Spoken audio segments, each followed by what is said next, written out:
Craig! Thumbs up, dude. Hola, Craig. That was more of a synchronizing motion.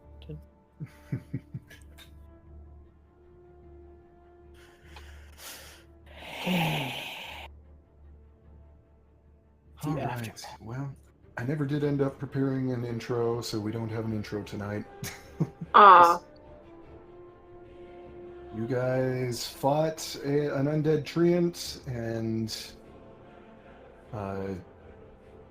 learned that some of your friends in Bexlode have decided they don't really have anything holding them there anymore, and they think they're going to pack up and move to one of the larger cities, either Gate or Kaidan. They haven't quite decided yet.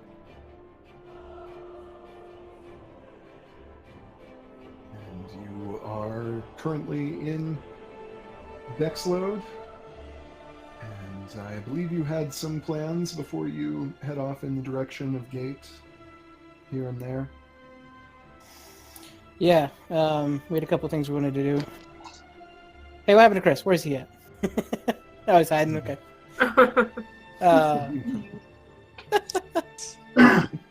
One of the things that in Goliath culture that we have to take care of first is happens to be on St. Patrick's Day. In Samoan culture, so it's pretty sure it's to that or New Zealand. When somebody, yeah, in Goliath culture, it's custom when a Goliath passes away to have a 3-day memorial service, and it's the entire 3 days is just partying and eating and reminiscing about everything he's done, and so that was gonna be part of what we were doing. I actually wrote something because it's been an emotional week and I don't know if I can actually handle this, but we're gonna see if I can do this. It's been a long week, and I finished Critical Role, and that just about killed me. And then I started writing this stuff, and that just about killed me. So we'll see if I can actually read it. Where did I put it? Yeah, that's the one. Okay, so you seen it being at Maleko's. That's the start of the 3-day party, basically. Maleko Hoku. He was a giant among men. He always stood out among the crowd, a cut above the rest. Someone you could always look up to. He died as he lived, saving others. I didn't know him for long, but he quickly became my friend. And an example of what I want to become someday. Yeah, I'm not going to make it.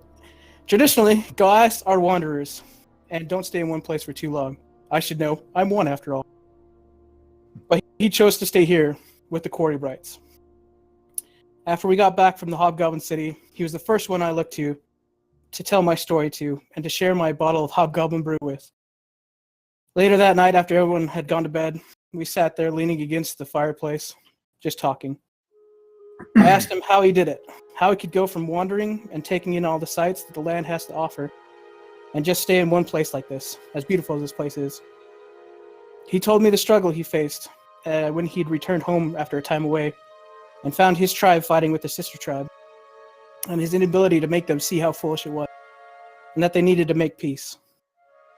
No one would listen, and so he left. He came to the first bar he found, and sat at that bar and didn't get up for a long time. Eventually, as his money ran out, he was about to leave, and that's when the owner of the bar and his wife stepped in and offered him a job and a warm place to stay until he figures out what he's going to do from here. He's been here at the Giant Skull ever since then. Then he sat quiet for a time, with a tear rolling down his cheek. He looked at me and said, "This is Kala Kohatu for me." His eyes closed, he took a deep breath, and slid off the mantle and hit the ground. Kala Kohatu, for those of you who don't know, means many things, but in essence, it means home in a physical and emotional sense at the same time. And then I look at Bjorn, Verisa, and smile and say, "Thank you." I raise a glass to Maleko and Bjorn and Verisa. Cheers.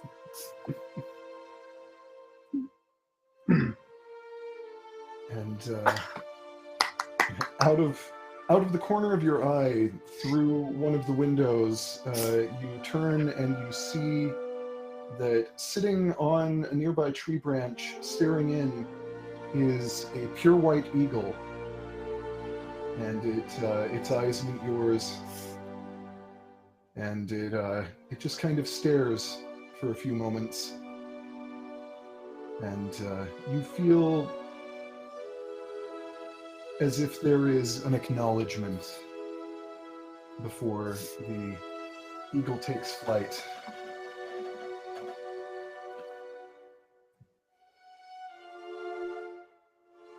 Just racking up favor with all the spirits.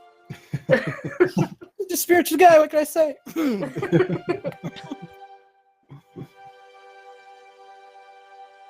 Well,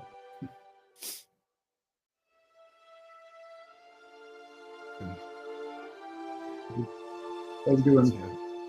Bior and Varisa both look very sad for a few moments. And Bior mentions, we'd known Maleko for 20 years, at least. He came down from the mountains and sort of fell into our family. It'll be sad to open up the bar again somewhere else without him.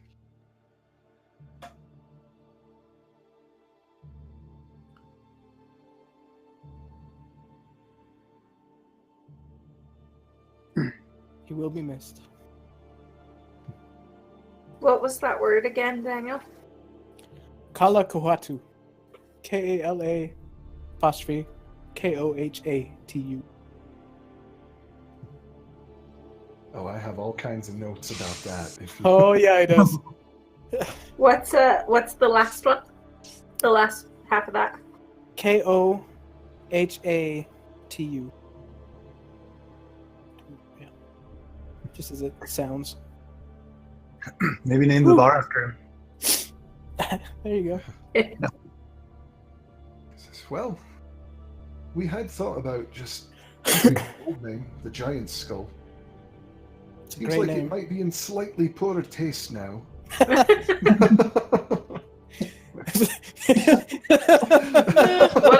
What if you just called it Kalakohatu? Oh man. Freaking. And I go. I walk away. Ah. It's, Maleko's might. Ah. Not something, just barely. and Bior and Varisa look at each other. Varisa says, that might just be something we'll have to consider.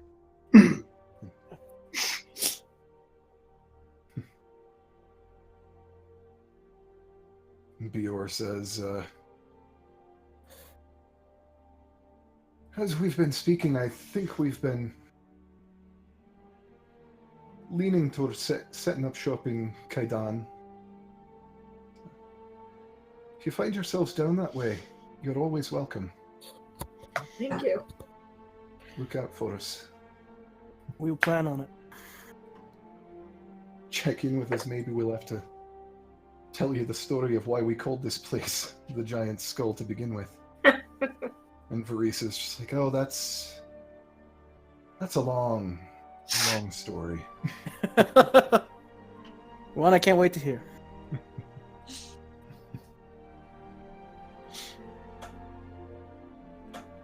Anyway. Bior says,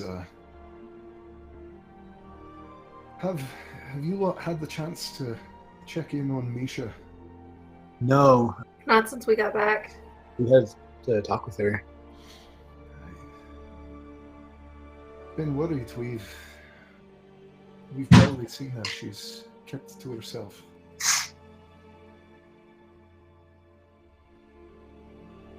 Hasn't been able to bring herself to go look through what's left of Eliam's place.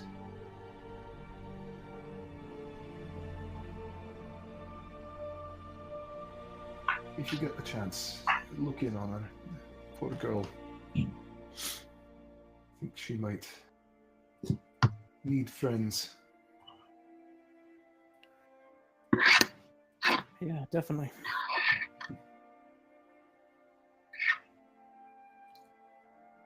Let's see, so if we're assuming that you spent about 3 days in the traditional celebrations of Maleko's life, then it would probably be the 20th or the 21st of Amber Rain by now. Cool.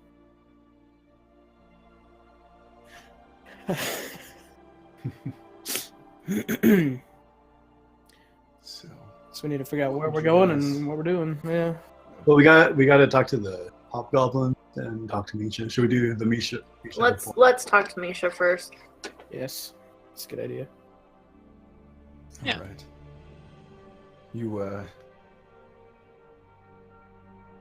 You ask around, and although over the last few days a few people have begun moving back out into their own homes, still a good chunk of the town's population is living in the Wind Mansion at the moment, while those who were injured recover and are healed as much as possible. Oh, jeez. Sadly, a few more people have passed away from their wounds over the last few days and unable to be healed up enough in time, even with all of the healers in town and all of the supplies that you've found. But things are on the mend in Bexlode. It will likely, the scars of this will be felt for some time here, but things are steadily beginning to improve.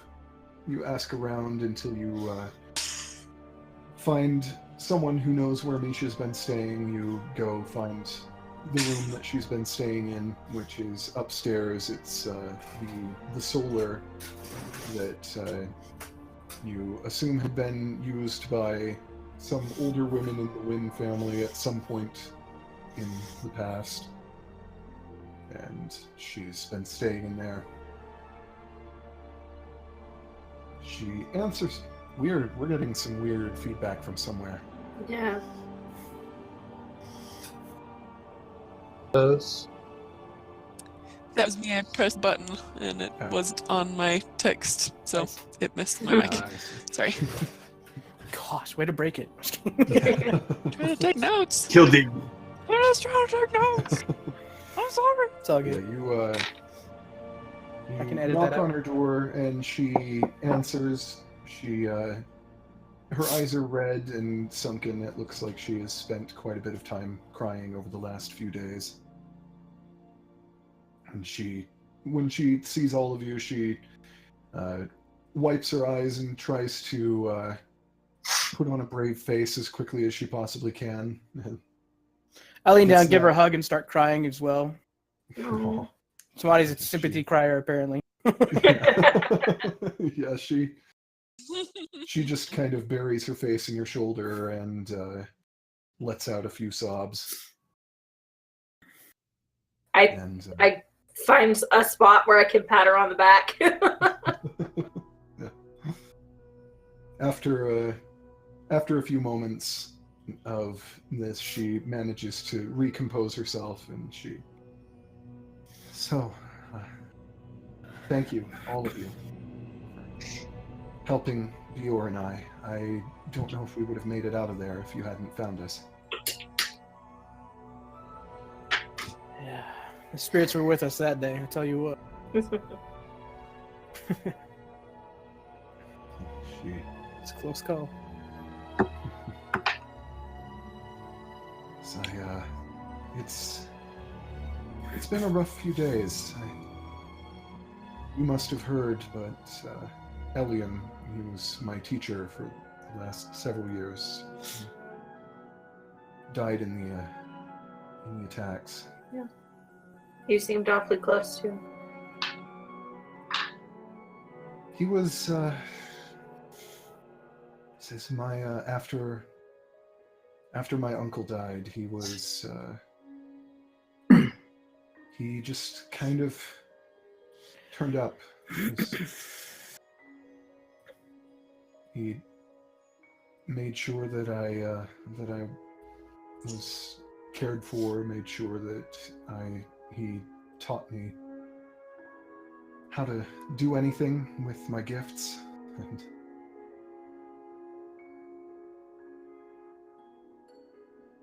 so his shop still has some books and things if you'd like to come with me to look through all of it. We'd be happy to come with you.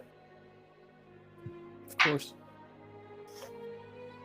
So yeah, I'd like to move anything we find here to the mansion.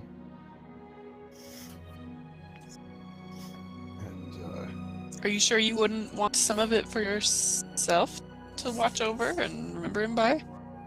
oh well, at least for now, I'm staying here. So next best thing.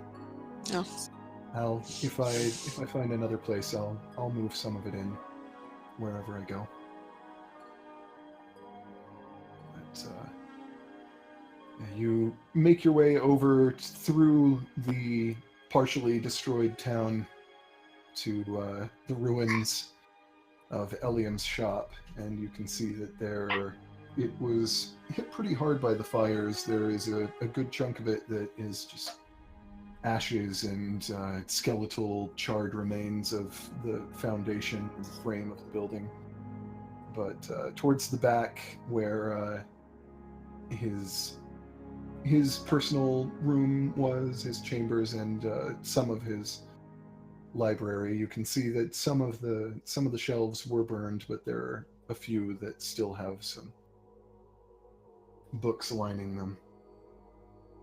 And as you approach, Eliam's shop is right next to what used to be Mad Marchmane's. I was gonna walk over and see if there's anything left. And as you're approaching, there's basically nothing left of Mad Marchmane's gymnasium. And sitting in front of it on his luggage, you see Mad Marchmane just kind of staring into the ruins. He must have returned today because he was away to gate when all of this happened. And he sees all of you coming and looks up and gives a smile. He's like, well then, Tamati! Hey! Have you been training? Absolutely! It's like, Of course. I know when you're lying, boy. Well, I've been using what you taught me really well. I don't know if that counts as training. It's been a rough couple weeks. Training by practice works well. Oh yeah. Seems things have been difficult here. By all this. Yeah, it's been a rough couple days up here. We spent time over in Tannen's Hold, and we got a message from Duggery saying that the forest has attacked the city, and yeah, there's Of a lot of course, stuff. that was A lot of stuff after again. Galdrin made a mess of things. Yeah, it's true. Galdrin took hostages and went crazy, and a hired assassin came over and took care of him for us. We didn't hire her to do it. She just happened to be the right place at the right time. We kind of hired her. Quiet! I mean, We didn't give her money, did we? I think we did. we Wait, gave her Ramona. money to keep him alive. Yeah. Well, we first gave her money so she Never would, mind. and then we gave her money to make sure he went to jail. If he didn't, and he did something. Anyway. Her Strength for That's vague. right. Anyway. And Marchmain just kind of shrugs and is like, well, Turner Wynn was a good rooster, but the family had a few bad eggs. He didn't personally. Roosters don't lay eggs, but It's true. well, generally. Yeah. I heard tell of a rooster laying an egg once, but Can I insight check him? huh? Can I insight check him? Sure. I believe it Why wholeheartedly. I have no reason to doubt him. If I doubt him, he's going to slap me upside the head. He's probably still going to do it to me. I don't know. No. Fell off the desk. No! Stay on my desk. Okay, that's a 7. Yeah, you're honestly not sure if he genuinely believes this, if he's just screwing with you, or what. Like he's just he's wily. That guy. he's an odd little guy. So,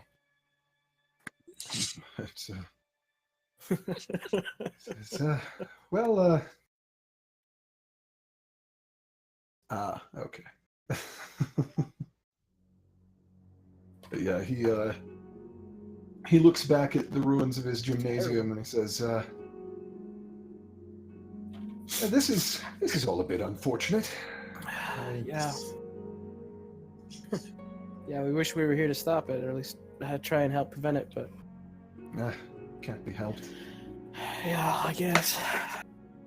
Only so much you can do when you're on the other side of the continent. Or the country. The other side of the country, not the continent. Yeah. Tandon's Hold isn't quite that far away. It's true. From what I hear tell, the king's mind may well have been on an entirely different continent. Plane of existence, more like. We all kind of like each other. Yeah. It's an interesting situation. It's an interesting story if you want to hear it. Yeah. I'll tell. That would be fascinating. I will. I would like that. Well, Perhaps we can share a drink later. We're currently on our way to help look through Elam's shop, but if you would like to meet us at the mansion in a few hours. Certainly. I expect that's from what I've seen since I got back in town. It seems that people are staying there. I may have to ask for a room myself. We'll get back to you on that. I was. Feel free to punch him, by the way.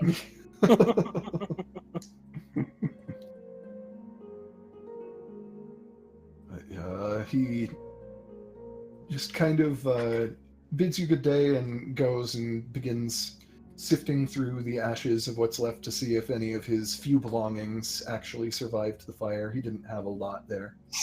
He was good. He's a surprisingly simple man for a noble. A lot of the nobles kind of surround themselves in fancy things, and doesn't seem to have been Marchmain's way. He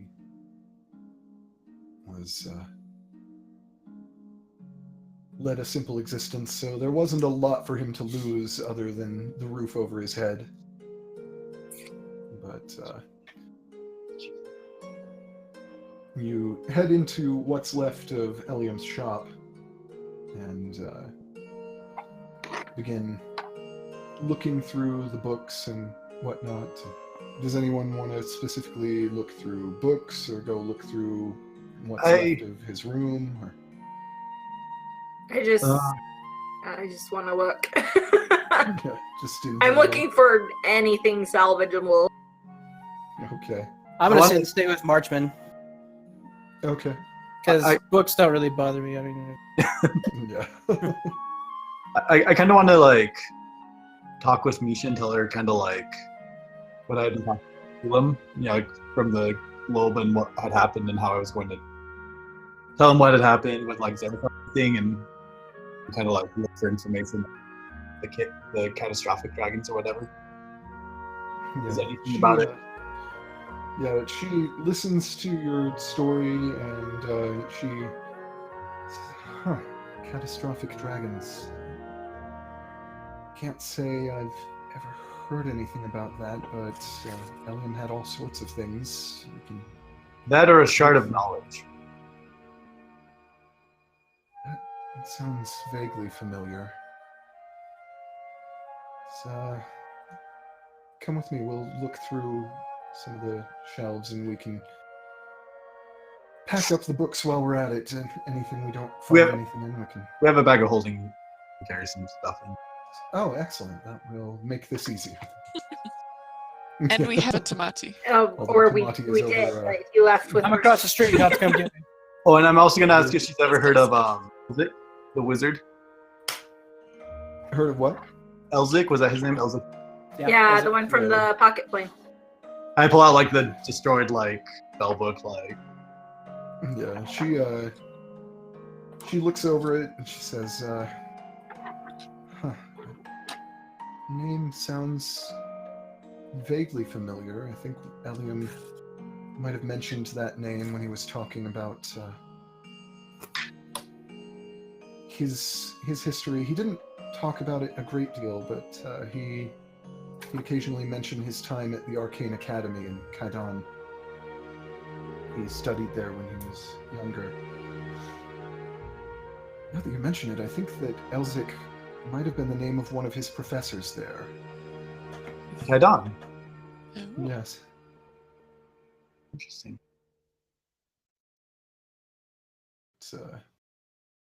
So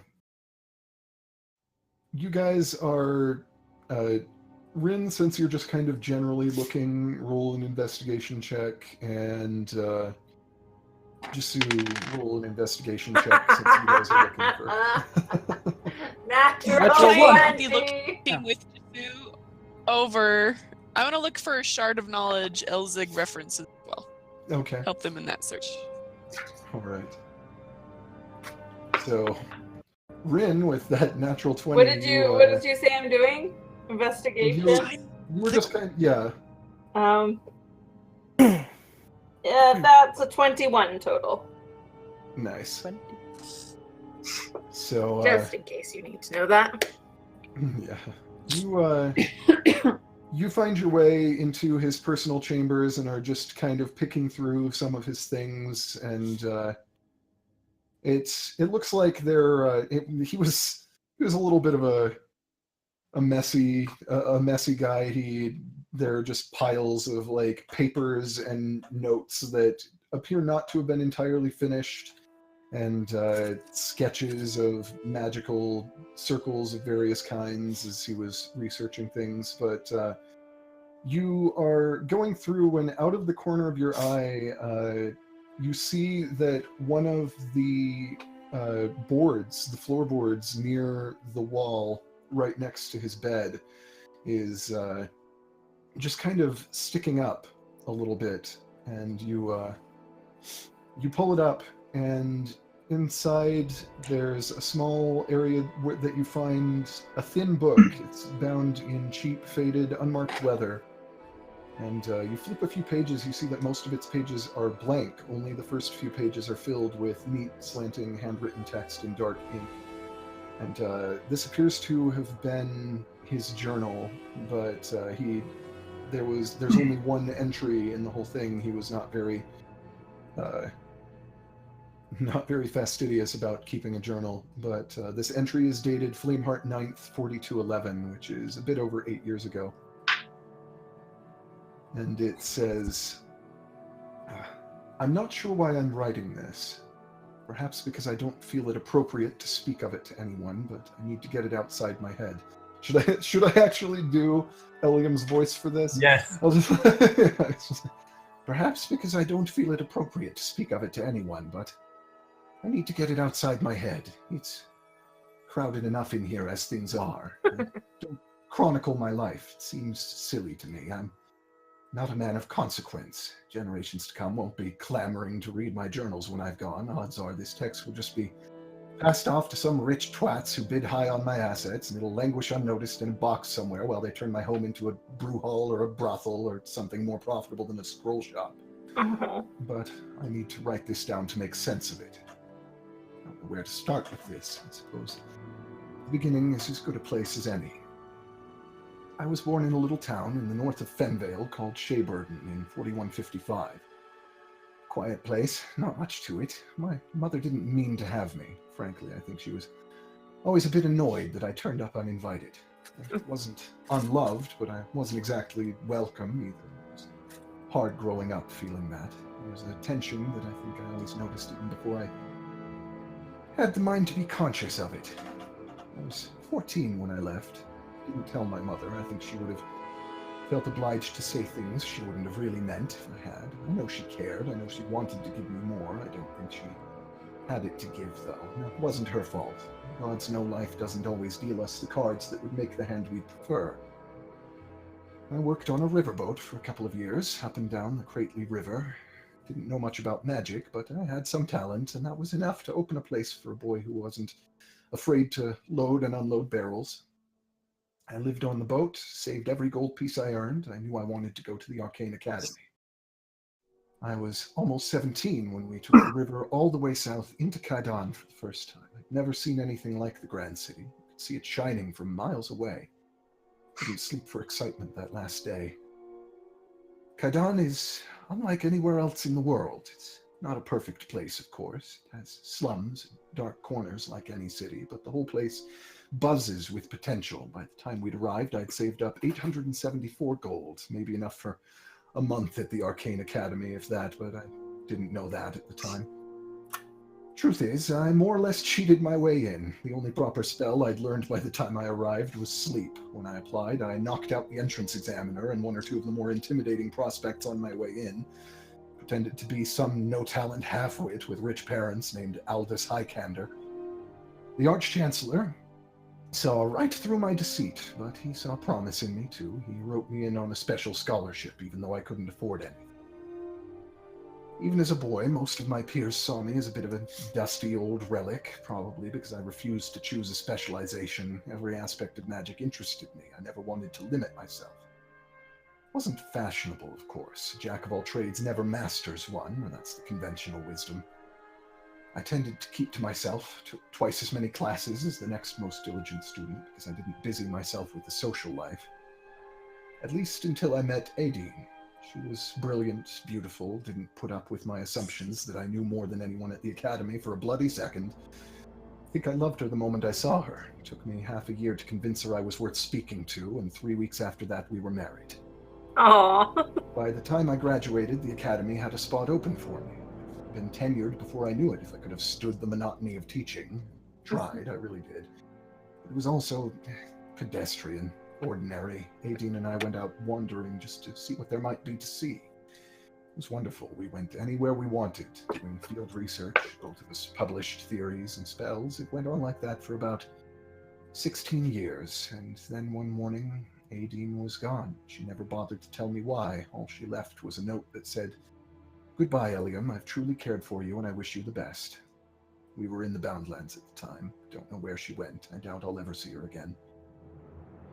Maybe 6 months later, in Greenmark of 4195, I passed through a little nowhere town called Bexlode. Stopped in for a drink at a lovely little place called the Giant's Skull. That's where I met Delia. She was a lovely woman, tall for a halfling. It wasn't a particularly romantic interlude. I think we used each other, really. I'd had my heart broken and needed salve for loneliness. She wanted a ticket out of Bexlode. Never did learn her last name. The morning after, I caught her packing her things to come with me. I asked what she was doing. We argued about it. She hit me. And I fell back on old habits, cast sleep on her, and to my shame, left her there and hurried away. Out of town. Didn't think of her often, but when I did, I felt like a monster for what I'd done to her. We likely weren't soulmates or anything, but I know how she must have felt. She likely felt about Bexlode the way I did about Shayburton. It seemed the sort of place people come from, but they aren't proud to say it.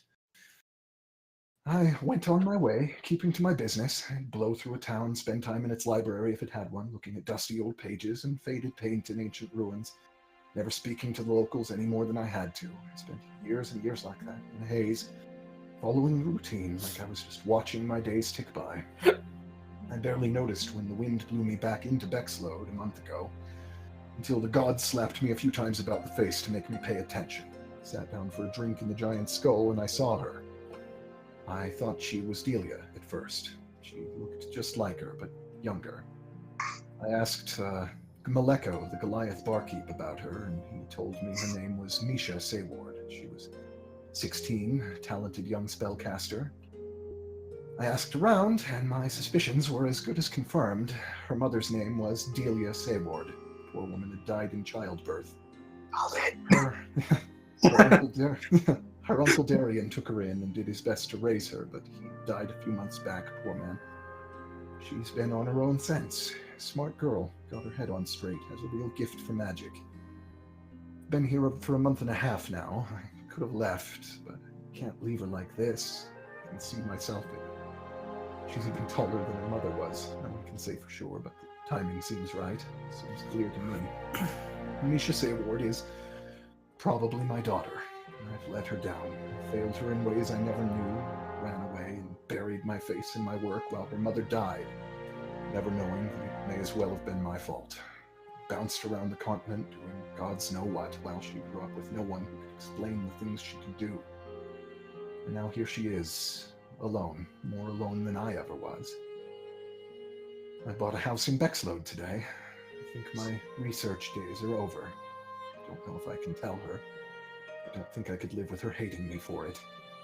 But whatever she needs that I can provide, I will give her. Whatever she can learn from me, I owe her that. I only wish I'd been here for her from the beginning. God's forgive me. And that's where the entry ends. The rest of the book is blank.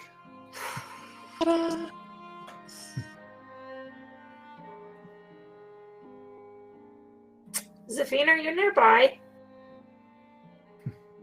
I'm up looking at the books, so I'm not in his private quarters, but I'm just kind of helping look for things from the pocket plane. I'm gonna use message to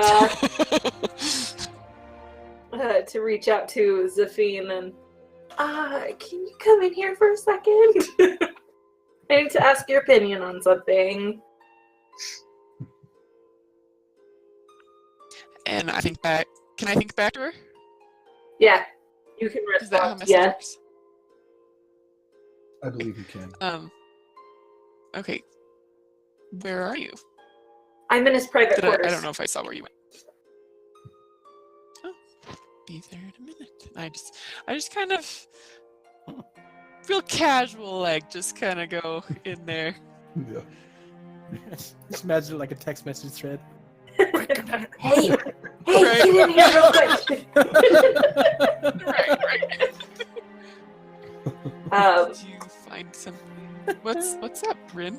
So I show her the journal entry. Do we tell her now, or That makes sense. Oh my. or do you think that's kind of a lot to throw at her all at once?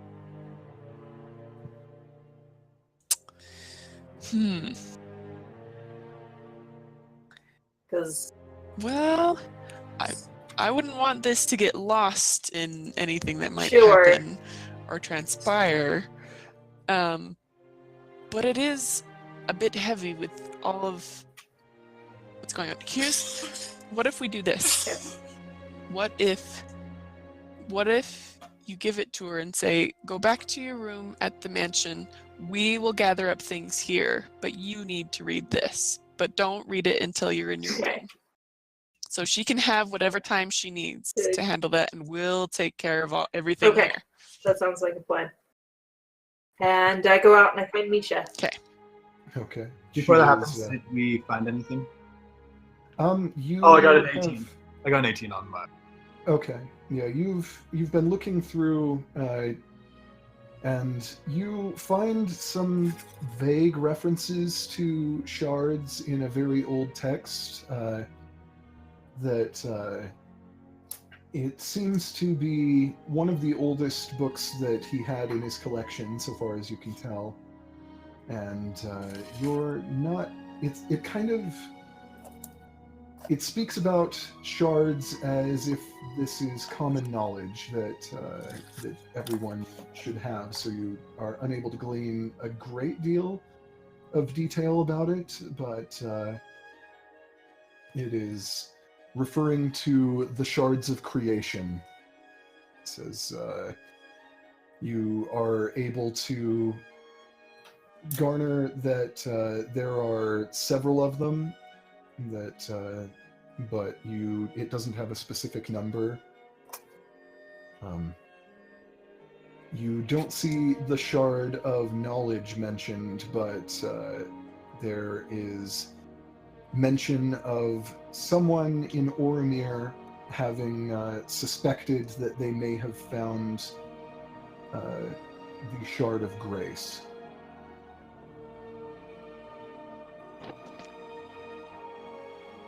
And so there's not a great deal of detail. You'll have to look elsewhere to find more information on this. But... Cool.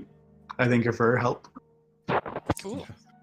And as Rin comes in, Misha is still sort of leafing through books, and she looks up and smiles as you come towards her. Hey, Misha, can I talk to you for a second? Certainly. He shuts the book that she's holding and sets it on the shelf. I found this in amongst Eliam's things, and I think you need to look at it, but I think you need to go back to the mansion, go back into your room, and then read it. Let us handle everything here. We'll gather everything up for you. But you need to go back and look at this. She takes the journal from you and kind of just looks down at its blank cover and back up at you, and there's some apprehension in her face. She says, should I be worried? No. It just might be a lot to swallow at first. All right. Thank you. I suppose I'll see you later then. And she walks out with the book and heads back in the direction of the Wind Mansion. And I go back to packing up everything I can find. Okay. Trying In the course to, of Yeah. your... Is everything salvageable? yeah, trying to make it as easy to go through as possible. Yeah. Could Samaeus do a quick check? He wants to see if there's any root information. Like Any what? Any elemental root information. Sure, yeah. Make an investigation check.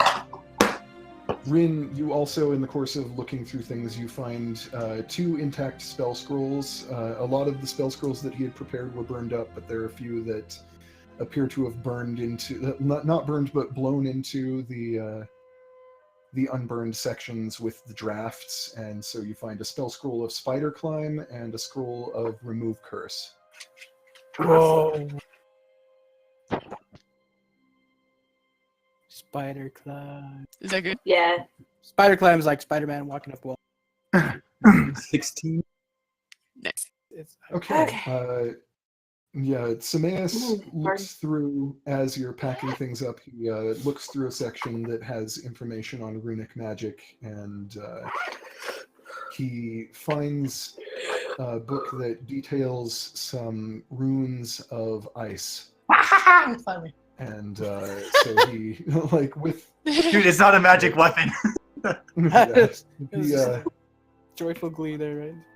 yeah, if he goes through that book, he'll have to spend a long rest reading it and committing it to memory, but he'll be able to learn to craft ice bullets that. Mythbusters disproved those, so yeah, good.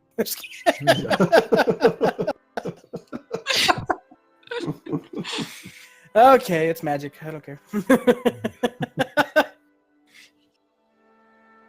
Anything else anyone wants to check to see? By the way, I actually did have in my notes that if you guys had happened to come in here beforehand, you could have found that before the fight with Widrington, so that would have been handy. Ah, No. well, But, you kind of had an equivalent anyway, because Yeah. Dog Yeah, it was really your good. weapon, so. Yeah. I was doing an average of 15 points of damage, ice damage last round. So.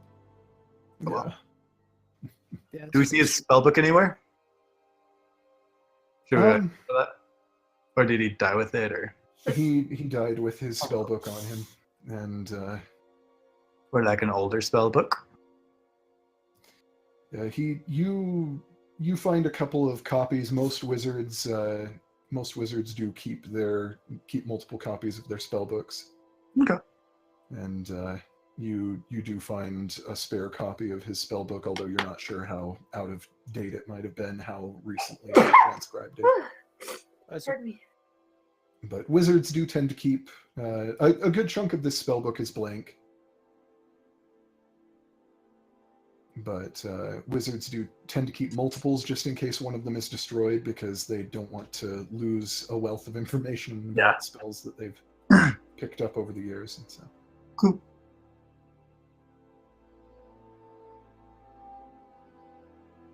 Is that useful at all?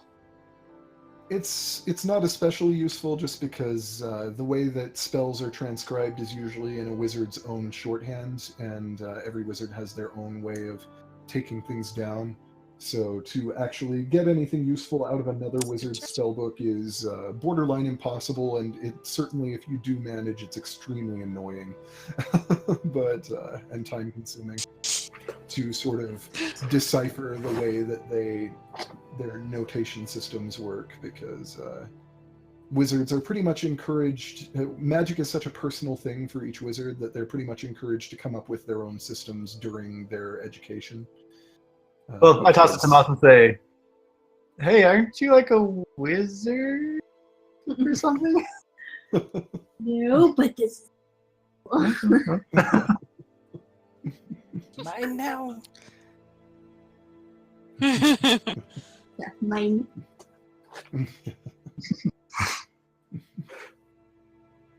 Finally got. Can I look and see if there's anything about air elementals around? Sure, yeah. Make an investigation check.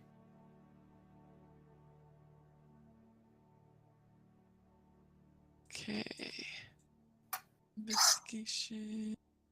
Where are you? Okay, 13. Okay, yeah, you spend some time just kind of glancing through anything that looks like it might have information on that sort of thing as you are helping to pack things up, and you don't get a whole lot of information. It doesn't seem like this is a topic that Eliam really specialized in or had a great deal of information on. Most of the couple of times that you do run across things that have information about air elementals of any kind, they are lower order air elementals that are more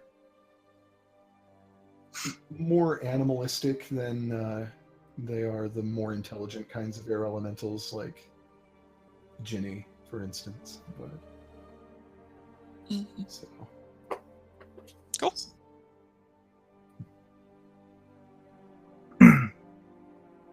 So, unless you guys want to look for anything else specific, you finish packing up what is intact, and you make your way back to the Wind Mansion. Oh. Do we speak with Ed with the one skeleton?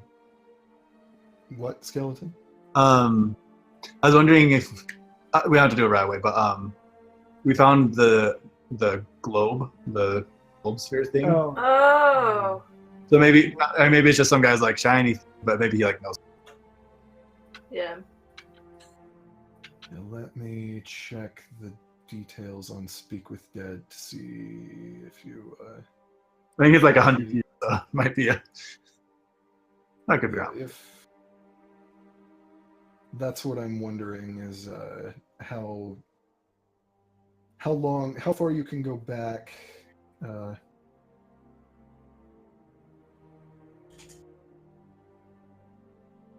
I don't know It that it doesn't seem- says.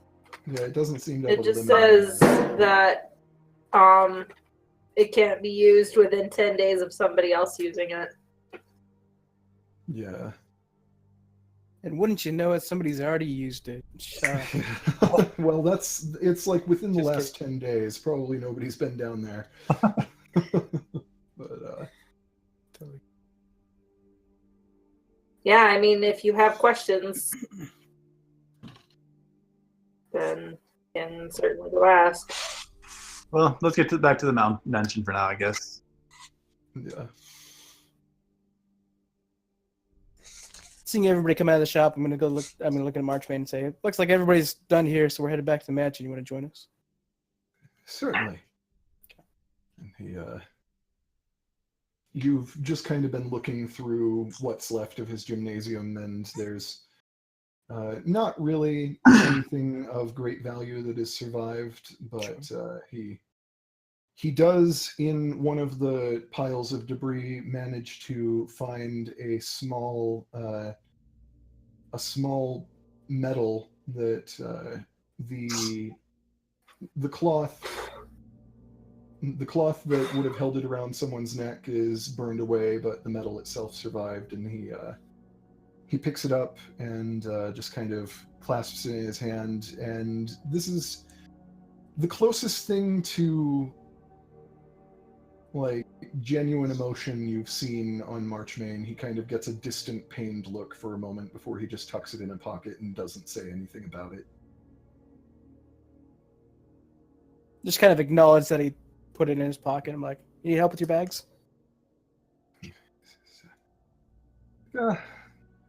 I carried them this far. I think I can probably manage carrying them another. It's been a long way, and I've got nothing.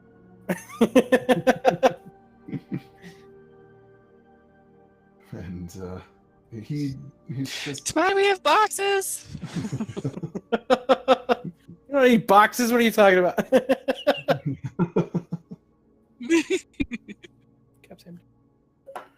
Yeah, he allows you to take one of his bags. Perfect. So We load his other arm up with 3 more boxes Oh, jeez. of books. Just take one stride. Yeah, whatever. yeah. Yeah. So you make your way back to the Wind Mansion. We get back there, like, wait, don't we have a bag of holding we could have put all this stuff in?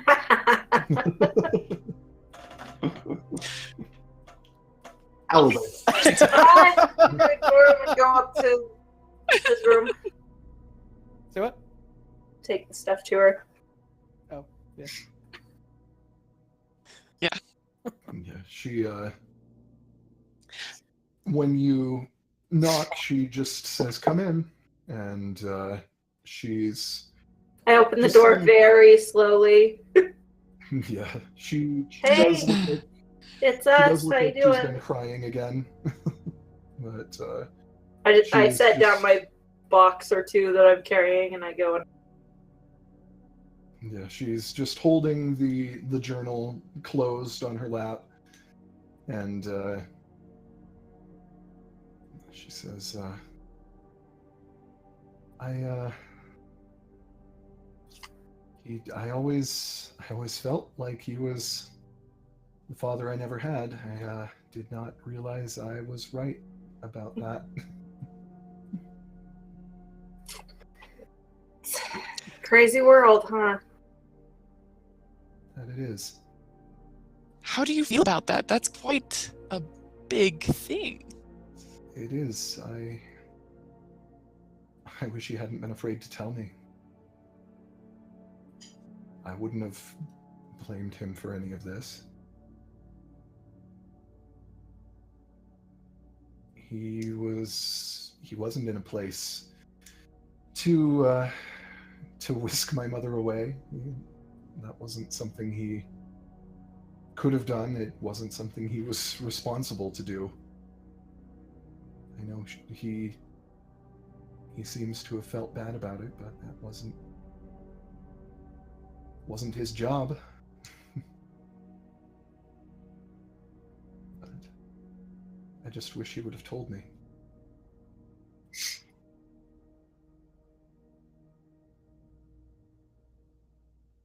It's a good thing that you found it, Rin. So now you know. Yeah. Yeah, the DC on that investigation check was 20, so you You. Woo! Good job.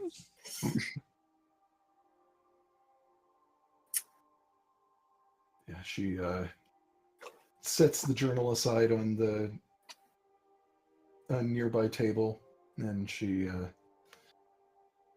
comes over and begins unloading some of the boxes of books onto bookshelves that are mostly empty. And so, at least for now, I think this is where I'll be, so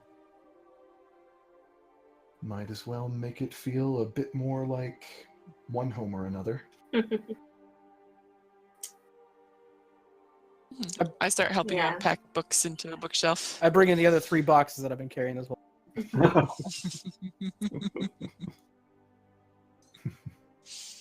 You help her unload and just have a quiet conversation. She seems to, like, judging from the fact that she looked like she'd been crying again, she probably had a little breakdown when she was actually going through it, but it seems to have actually helped her with all of this. It, even if he's A little more. not around, yeah, even if he's not around anymore, it still has made her feel better. So I'm gonna say that I came in while she was crying. I like drop all 3 boxes and let her cry again. Because that's gonna be my new thing. Why are you crying? I don't know. Yeah. Somebody else is crying.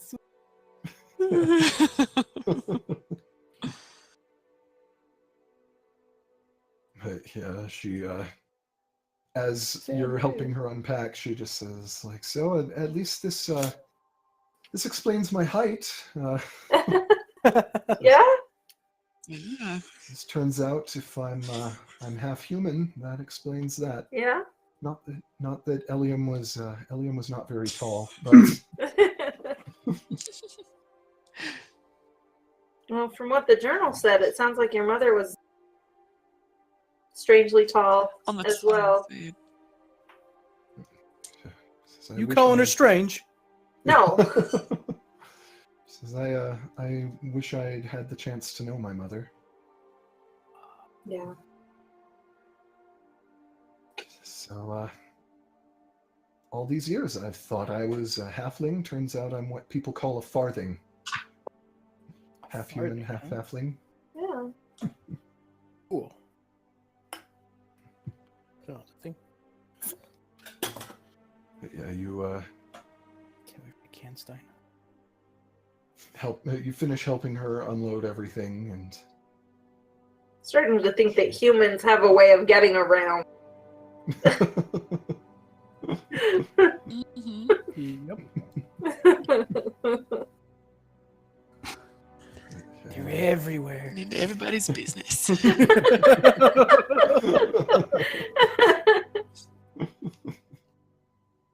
Oh dear. you finish up, and Marchmain didn't come up here with you. You find him speaking with Bior and Varisa when you come across him again. I catch him just before I come downstairs. Her weapon. Okay, ready.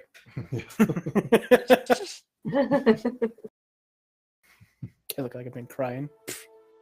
I go down ahead of Tamati and like, by the way, he's been bawling like a baby. Hey! Hey! I'm not. Not true. Somebody else was crying first. It's contagious. Marchmain gives you a sharp look, and he's just like, "Don't be afraid of your emotions, lad. I start bawling. Yeah. I go pat him on the back. There, big guy. Yeah, he just says it's no use boxing them up.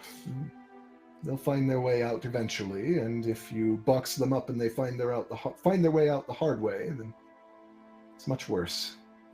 It's better to be a man and accept it. Here, here.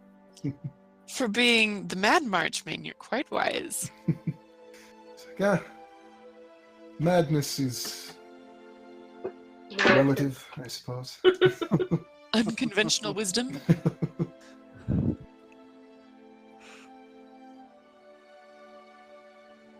So there was something you wanted to speak to me about? Yasu just comes in the room randomly. I'd figured you'd probably also come along around this. Yeah, so Melis just leaves and starts reading through the book. Okay. Yeah, so kind of... So, I noticed that your house was utterly destroyed. Fire. Good eye on this one. His Not nickname is many- Captain Obvious. It's just like, not many people would have spotted it, but this one's gotta go. Do you have any plans? Watch out for him, he's sharp. What are your plans? I'm not sure, honestly. Well,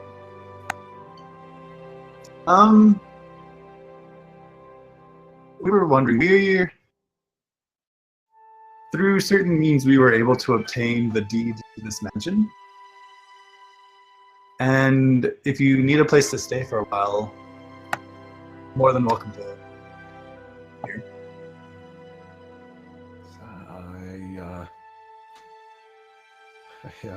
I wouldn't have any way to pay you. But, Perhaps We don't you need, could care for the place. we don't, yeah, it's most, I mean, yeah, we don't need payment. We just, just someone to, be here, kind of keep it from being dusty, stuff like that. Just, we're heading out soon, and you don't have to worry about paying us. More to keep it from being overrun with unsavory types. There, our friend, what's his name? The robot? Archytas. Archytas can probably handle most of the mundane care of the estate, but we would be honored if you could look over things and keep an eye and stay here while we're out and about. Who knows? Perhaps you'll have time to do some remodeling. Put a gym and I'm sure one of the Tamati would wings, love or- a personal gym. I lean over to Marchman and I'm like, maybe you could teach these guys how to fight a little bit. I've seen them in battle. Not good. I nod quietly. Nothing fancy. Just, even how to stand up properly sometimes. It's just...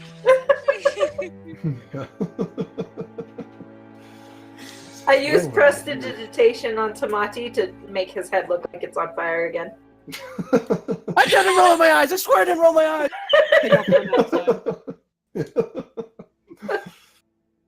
Yeah, Marchmain looks a little taken aback by all this and says, you would honor me greatly. This is far too generous and frankly absurd. I will not allow you to not accept some sort of payment. Perhaps I could train with a couple of you for... I would love that. Oops. That would be wonderful recompense. I am very jealous of what Tamati got to learn. He has been now. He killed a I'm a giant. little jealous myself. Killed a We giant. can flip. totally all handle I little put the Marchman fire out, training. by the way. Okay. I was gonna say, as you guys look out the door, it's just me diving into a horse trough head first. This was after I put the fire out. Yes. He just didn't know it. Okay, It worked! I come back in just drenched. And then I used prestidigitation to dry him off. Okay.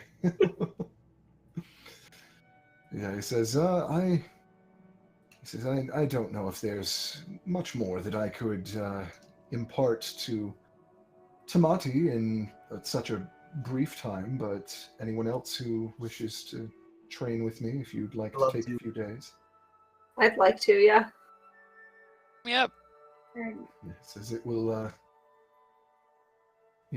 take perhaps a week's time, but And would you? And Misha might also be staying here too for a while, just because she also doesn't have. And we'll explain the basement situation later. You explain the basement situation. That sounds good. I'll just take a minute and explain like everything that's gone on, like the Aegis and just everything, and how there's this giant library underneath, and there's somehow the Aegis is doing something, and how it connected with the king when he talked about it earlier, and just explain it all kind of thing. And okay. Yeah, and he the Aegis. I've heard that word recently, actually. A friend of mine in Gate mentioned them to me. Apparently, my friend Garen had a run-in with some of them. Wait, what did you say your friend's name is? Garen. Garen? Yes. Shh, we don't know him yet. Yeah. Garen, was that your dwarf, Daniel? Yeah, it's my one shot. Yeah. I got sneaked out of a dinosaur nose. Yeah. Worlds are colliding. Yeah, that one shot was when Garen's run-in with the Aegis happened. So. Wow. 'Cause, I gotta go watch that one again. Yeah, his surname was Shieldright, correct? I believe Yeah. it was. Yeah. Garen Shieldright. Yeah. So. Let me look. I've got a song for him. Yep, Shield right. I was like, let me look. I still got a stat sheet. Yeah. Yes, Garen Shieldright. He works with the Watch in Gate. He's recently fallen into a position of rather more responsibility than he was expecting. So, he says, if you find yourselves in Gate, look him up. He's a good man. So much want to say. No, no. I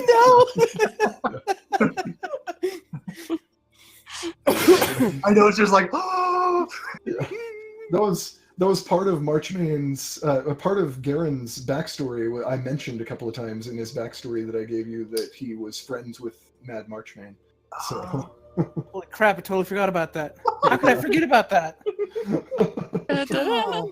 Yeah, that's I why remembered that. Yeah, Marchmane explains to you that was who he was visiting. Like he was away in Gate visiting Garen because That's awesome. Garen had called for some advice and assistance, and so. Oh. Yeah. That's fantastic. Where did I play his character sheet? This is before the days of I was getting worked. Yeah. But since Do you guys actually want to spend your week training with him right away? Yeah. How many of us are training? Everybody but Tamati, if you want.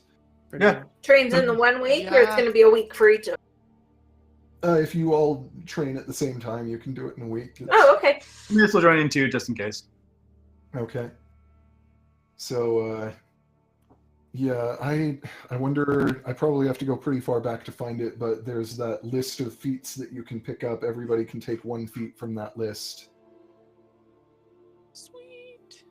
I'm not sure how far back it was, but It was wild. I will just search for it because Discord has a reasonable. Hey, Dave, if you want to do other stuff, I can try and find it. Huh? I said if you want, I can try and find it in the chat. Was it in the Yeah, group I- chat or was it in? I remember Yeah, I found it. leveled up to level 4. There was like a list. Oh, I know feats, but it was some of them. Yeah, pardon I me. found it, so Oh, I sweet. will. Good. I'm only in December. Scrolling up. Yeah, it's all the way back in October, so. I was gonna say Yeah. it's been a long time. Mhm. And Yeah. let's see. Actually, looking at this, I think there are a couple that I left off of it, so I will just add them in. Bonus. What? Just kidding. Yeah. I'm so happy with my feeds. You've had the benefit of using it for all It's this true. time. I've been so happy with it. It's been glorious. Oops, I need to edit that because I just have it as it was before. I need to add in.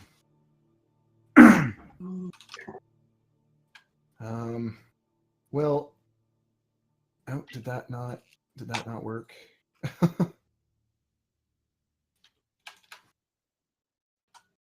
Oh, there it goes. Oh, mobile's an option. Yeah. Is that like freedom of movement, basically? Why are Oh, you freaking out? Chris has been lusting after mobile for months. Mobile basically- like doubles your movement, I think. It gives you 10 feet, but if you hit an opponent, you get a free disengage from that. Oh. I think that's so squishy Ooh, lately. Nice. Yeah. And let's see. Let me find the. Yeah, I got Tavern Brawler. That was my favorite. I love it. Actually, I'll Tavern have to Brawler's pretty much- research. I'm trying to. Yeah, I'll. Don't worry, you get a week.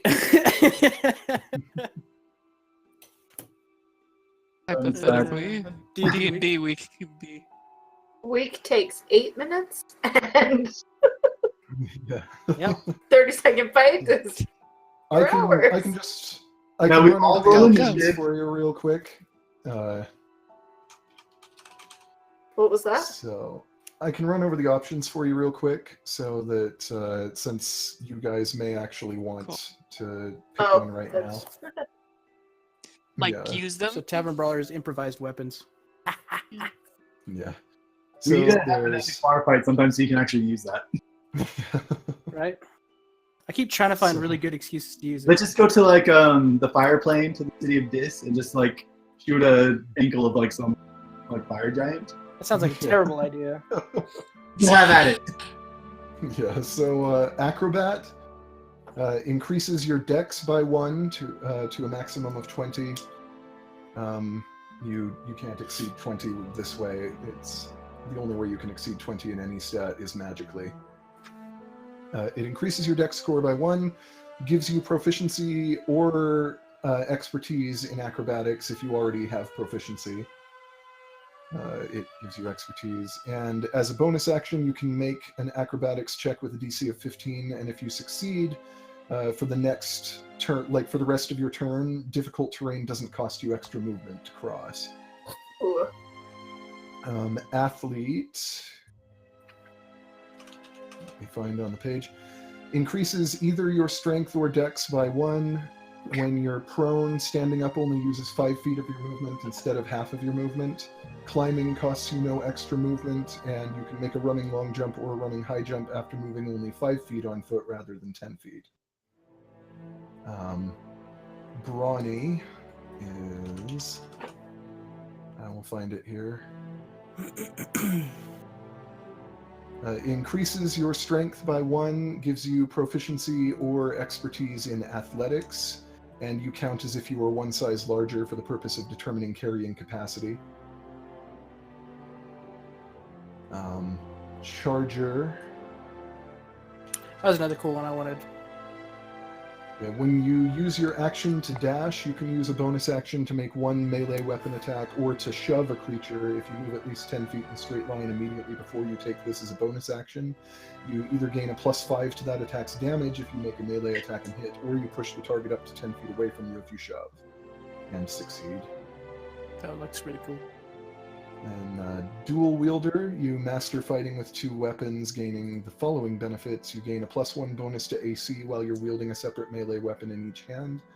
You can use 2 weapon fighting even when the one-handed melee weapons you're wielding aren't light, and you can draw or stow 2 one-handed weapons when you would normally only be able to draw or stow 1. Durable, your constitution increases by 1. And whenever you roll a hit die to regain HP, the minimum number of HP you regain equals twice your Constitution modifier to a minimum of 1, or 2.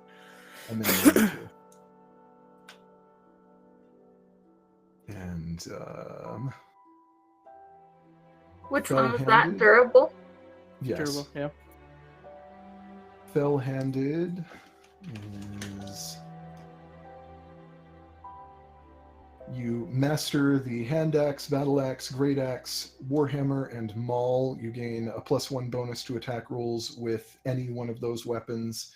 Whenever you have advantage on a melee attack roll that you would make with one of those weapons and hit, you can knock the target prone if the lower of the 2 targets would also, the lower of the 2 d20 rolls would also hit.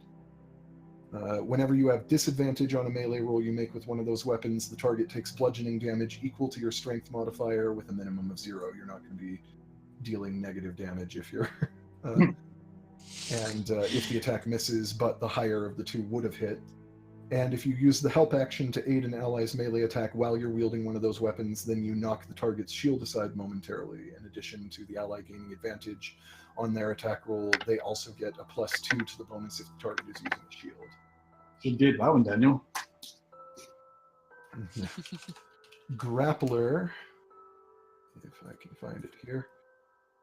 You have to have a strength score of 13 or higher to take Grappler, but you gain advantage on attack rolls against creatures that you're grappling, and you can use your action to try to pin a creature grappled by you, for which you would make another grapple check, and if you succeed, then both you and the creature are considered restrained until the grapple ends. Great Weapon Master. So cool! Yeah. If you score a critical hit with a melee weapon or reduce a creature to 0 hit points with 1, you can make an extra melee weapon attack as a bonus action. I totally forgot about that. Yeah, before you make a melee attack, you can declare it as a Great Weapons Master attack and choose to take a -5 penalty to the attack roll, but if it hits, you add +10 to its damage. Wait, so would that give you 2, actions where you hit? If you crit, then yes. But otherwise, it would just be a single action as a Great Weapon Master. Yeah, it's if you crit or take something down with a melee weapon, then you can... Totally forgot about that. Because I use Great Weapon Master all the time, and occasionally I get a crit, but I use... So... Yeah, if it's not just crits, it's like crits, and if you kill something with a melee weapon attack, you get a bonus action attack against something else that you can reach. If you... Man, I'm gonna kill crap more often now. Woo! Yeah. Like swinging around the room. Yes. Yeah. You could just, as long as it's close, you just keep bopping them. Yeah. If they keep dying. And that would have been cool in that skeleton battle where it's like low hit points. I'm like, roll to see if you hit and destroy it, and then there's like, yep, smash that one, yep, smash that one, smash. Yeah. Walking around the room, just bashing. Just I, skeleton. I think you only get one bonus action because you can't fit more than one probably bonus true. action into your turn. But that would make sense, but that would be cool. there's Martial Adept, which you learn 2 maneuvers of your choice from among those available to the Fighter Battlemaster archetype class, which gives you some extra options. If a maneuver you use requires your target to make a saving throw to resist its effects, that saving throw is equivalent to 8 plus your proficiency bonus plus either your strength or dex modifier, whichever you prefer. If you already have superiority dice, like if you are a battle master, which none of you are, you also gain an extra superiority die, but otherwise you just get 1 superiority die, which is a d6, and those are used to fuel maneuvers. It's expended for the day, or not for the day, actually, until a short or long rest when you use it. Nice. Let's see. Mobile, your speed increases by 10 feet. When you use the dash action, difficult terrain doesn't cost you any extra movement on that turn. And when you make a melee attack against a creature, you don't provoke opportunity attacks from that creature for the rest of your turn, whether you hit it or not. So even if you miss, you get essentially a free disengage for no action cost. Nice. That's way nice. There's especially nice for you monks. That's Yeah, get in, get out. What? Get in, get out. yeah. Oh crap! Now I'm standing next to the dragon. Right? I gotta get close enough to punch it, but now what do I do? Magic. Right? There is resilient. You choose one ability score from either strength, dex, or constitution in this case, because this is physical training, so it's not going to sharpen your mental stats. And whatever ability score you choose from those three increases by 1, and you gain proficiency in saving throws in the chosen ability. So you would want to pick one that you do not already have proficiency in, because that would be way more useful. Which for me would be all of them. I'm not proficient in any of physical ones. Not even con. I thought warlocks got. I thought warlocks got con, but. No, I think it was charisma and one of my choice, and I went with wisdom because they thought it made sense. Yeah. Difference between strength and constitution. Constitution is more like your durability, your ability to withstand disease, how healthy you are. Strength is your physical bodily strength, like how much raw muscle and like how much you can lift, push, throw. I like to think of it as constitution is how fast you get drunk, and strength is how high you can lift a table off. Yes. Low constitution, you're gonna get drunk really fast. I always think of it as strength is how hard you can throw a tomato. Constitution is how long you can last if you eat a bad tomato. Yeah. Or a tomato period. Oh wait, this should be. Yeah. I'm with you on that. But Things are nasty. it's funny because I like so many things made with tomatoes, but Right? just tomatoes on their Tomatoes own. themselves? No. Nope, can't do it. Like, No. I can do it with salt. yeah. I have to have salt. Yeah. I'm like a good pasta sauce or something like that. Yeah, but just tomatoes, no. No. There's Savage Attacker, which once per turn, when you roll damage for a melee weapon attack, or for the monks, just a melee attack, you can re-roll that damage die and use either total, whichever one you want. So if you want to hit harder, you can pick the higher of the two. It essentially gives you advantage on a damage roll once per turn. Like Cool. for every turn? On the damage? Yeah. Yeah. Once per turn. Wow. Yeah. Only on like a melee attack, it doesn't Right. work on. But Ranged or anything? yeah. There is Sentinel, which when you hit a creature with an opportunity attack, its speed drops to 0 for the rest of the turn. Creatures provoke opportunity attacks from you even if they take the disengage action before leaving your reach. Cool. And when a creature within 5 feet of you makes an attack against a target other than you, and that target doesn't have this feat, you can use your reaction to make a melee weapon attack against the attacking creature. That's pretty cool. That's kind of cool. Tavern Brawler is in here somewhere. I can read it to you.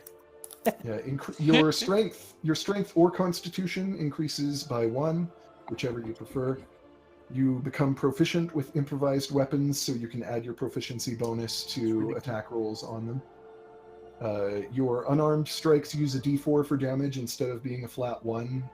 For the monks, that doesn't really apply because your unarmed strikes use martial arts, and that already has scaled past that. But when you hit a creature with an unarmed strike or an improvised weapon on your turn, you can use a bonus action to attempt to grapple them as well. And finally, Tough is the last one on the list that you can pick up from him. I'm pretty sure. I And your hit point maximum increases by an amount equal to twice your level. And whenever you gain a level thereafter, your hit point maximum increases by an additional 2 hit points. Wow. I want that one. Yeah. Unfortunately, you've already trained with Marchmain, so you can't get another I one. could train again. here. I've forgotten everything he's taught me, including rules. But tough and Huh? So if you're 6, then you get 12 additional. Yeah, That is pretty sweet. That is and a then heck every of a- level thereafter is an additional 10 heck of a points boost. on top of what you roll or take or whatever. Yeah. Side, like, by the time the next. Which sounds Oh, pretty and- good to Yeah. those of us who do not have as many hit points. Those of you who have the ability to cast at least one spell can also pick up Warcaster. Can I do that, please? That you can if you want. Yes! Everybody but you. Yes.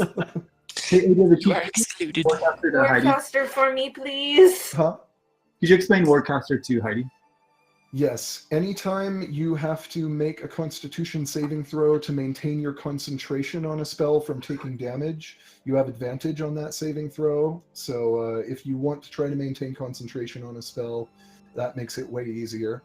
You can perform the somatic, like hand motion components of spells, even if you have weapons or a shield in one or both of your hands. And when a hostile creature's movement provokes an opportunity attack from you, you can actually use a spell as your opportunity attack rather than making a weapon opportunity attack, as long as the spell has a casting time of 1 action and only targets 1 creature. So, Yes, Yeah. please. We have to decide right now, or I'd kind of recommend it, but you can think about it if you want. Just because if we actually get to something tonight, potentially, that you might benefit from this, it would be nice for you to know, but you can hold off on it. And it'd be nice because I like want to read it. I'm like a yeah. person. Do you have any suggestions for Heidi? Warcaster would be a good one for you, especially if you want to kind of focus on spell casting more and potentially multi-class into Wizard, which I know has been a consideration. Oh, I don't have Garen's PDF. And let's see, of these, Being tough would be because she only gets like 5. She has 0 constitution. I have a Yeah. negative strength. Well, it doesn't affect. What did my mother give me? yeah, any like resilient in strength, if you wanted to boost your strength a tiny bit, would, if you, and I don't think you have proficiency in strength saving throws, so that's another option. Tough is pretty much good for anyone. Tough is Mobile awesome. is Yeah. Mobile's pretty good for most people as well, and especially as a rogue, like rogues and monks would really benefit from Mobile's stuff as Mobile would be well. Well, would be good too.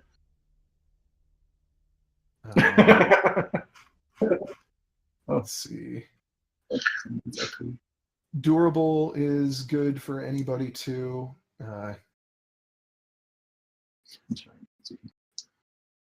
So you don't have to decide right away. I'm just kind of allowing you guys the option to decide right away if you pretty clearly know what you want already. Like, I pretty much suspected that Chris was going to take mobile without really thinking about the others. So I am kind of tempted with tough though. That is pretty. yeah. Do you have a suggestion for Samis? So tough.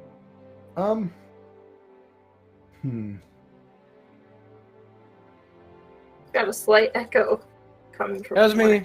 Oh, is that I from me? somehow unmuted myself from Facebook, and I didn't realize it. Right? I'm sitting there like listening to myself laughing, like, what in the world is going on? Wait a second. Guys, I got us all feet. I fix it. Yay! What was that? You gave us all feats? I got us me? all. Excuse me? Pretty sure. What was it about this Marjorie- repayment here? You're like, no, Yeah. we got it. I'm like, train him on something. Even just to teach him how to stand up. I mean, David had this Yeah. conversation Huh. before. Yeah, resilient and dexterity would probably be good for Sameas because he doesn't have proficiency in that saving throw, and dexterity is good for him. But is he maxed on that actually now? Yeah, he's maxed out. Okay, Wow. because the version of his sheet that I have still has him at 19 on that. So, but he's also at level 5 on the version I have. So, Pick one The in Warforged level has 5, 20 yeah. dexterity. Well, he's a dex fighter. Yeah, Makes sense. he's focused on dex because he's a ranged fighter, so dex is his gunfire and everything. So that wouldn't give him any more to his. Well, yeah, that would only be the saving throw. Which But is dexterity saving throws come up a lot. Yeah, that is Yep. that is even if it doesn't go up. I mean, dexterity saving throws is whenever like the big scary flash of light comes towards you. Yeah. I don't know. Since he's a Warforged, I almost might be willing to let him take the +1 above 20 anyway. It wouldn't change his modifier, so it would just kind of be a step towards if he ever gets a magical increase later. So resilient would be an option. Maybe resilient or tough, since he's mostly a distant fighter. Yeah. Tough is just good. Like it's. Can't go wrong with that. Let's see.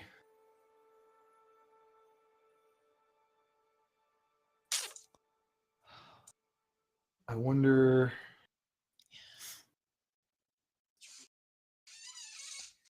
Yeah, I don't think that there'd be anything that would really directly benefit his ranged attacks that he could pick up from Marchmain, because it just doesn't really make I'll sense. probably do the.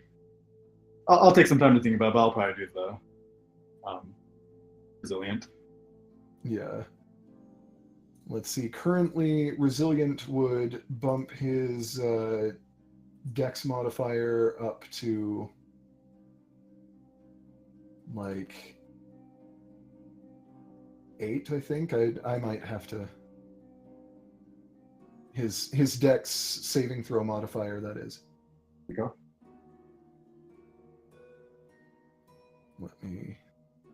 I could swear I actually did do an upgraded version where he went up to level 6. I must have not saved it or something.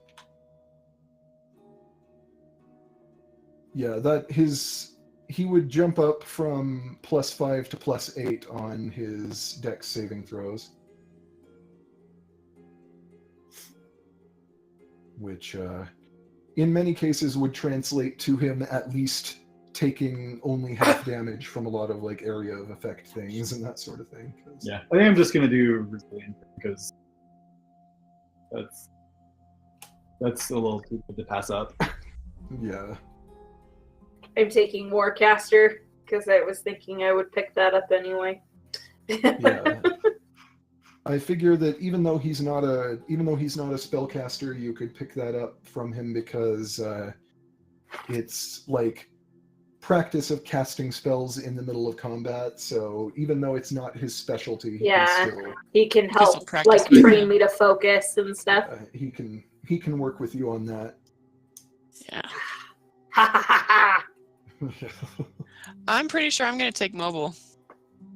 Yeah, for the monks, mobile is definitely a very good option. Yeah. And it like as a monk, your speed is already ridiculous, and that just Yes! More the speed! All the Like, speed. like adding 10 feet more to that. And Yep, I'm going to do that. yeah. Yeah, I think I'm gonna do mobile too. Yeah. Monks unite! Tough is tempting, but just mobile has been so. Yeah. Yeah, I was definitely tempted by tough. I was like, ooh. I was thinking about either tough or one of the ones that did dex, that increased dex. And then he's like, you could also pick up Warcaster. I'm like, done. Sold. Sold. That's the one I Yeah. wanted. I hadn't edited that into the list because I really didn't think about it until I was like, yeah, actually, the training could apply to that. Because Boom. even in Very the cool. description of the feat, it says you've practiced casting spells in the midst of combat, learning techniques that grant you these benefits. And like that seems like something he could reasonably teach you, even though it's not his spell. Yeah. So, because apparently, like, Marchmain is just the, like, put a quarter in, get a feedback machine. We love you, Marchman! Yeah, I'm gonna take mobile. I was thinking more of like, just teach him how to like throw punches. But he'd be cool too. I'm good with I that. would have taken that too, but Y'all now have let's nothing. make my punches worth something, even though I don't punch people very often. Yeah. I do. Show him a few moves, like how to trip somebody. Oh, we'll I will take the Warcaster. Yeah. By the way, Sameas is still reading in his bedroom. Okay. All week. Well, he's gonna train, but he doesn't know yet. Just Yeah. He doesn't know it yet. Yeah. So the rules for crafting ice rune bullets, at least for the time being, just use the fire rune bullet guidelines I gave you. But if I decide to change that later, I'll let you know. But 100 gold in materials, tinkering check, get back a number of bullets equal to half the result of that check, rounding down. So just the same as the crit fail on that. I will have to change a little bit because the crit fail for the fire bullets is like an explosion. So Frostbited fingers. yeah, so I'll have to come Frozen up with for a something for turn. the crit fail on crafting ice bullets. cone but, of cold. Cold and cold. Reversed. Yeah. Yeah.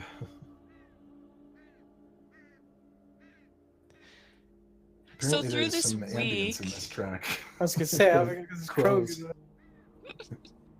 weird feeling. Yeah, what? So through this week, and really ever since we went shopping in Tandenshold, Mhm.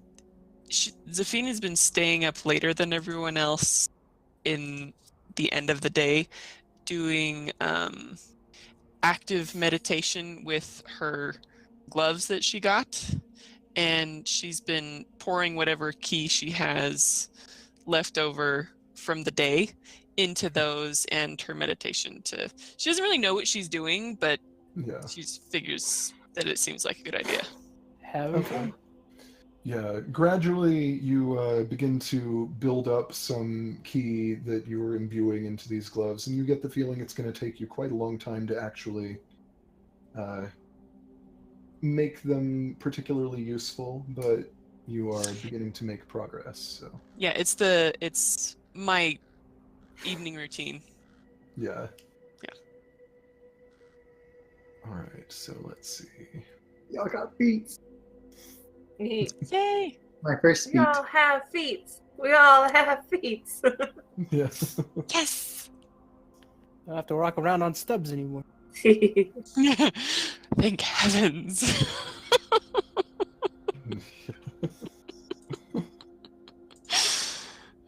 All right, so you spend the week. Marchmain just kind of takes you out to a little clearing in the woods outside of town and runs you through various drills. And he's a quick little guy. All of you end up taking some punches, like as he is kind of trying to teach you, like, okay, you need to. Like, you need to make sure that you're always watching your perimeter. And he's like, if I'm fast enough to hit you, I'm gonna hit you. Like, it's just like the more aware you become of this, he's like, the more aware you become of all of this, the stronger you'll get, like, your perceptions of your surroundings. And he just kind of focuses in on specific topics with each of you. He kind of speaks to you about the things. What do you hope to get from this training?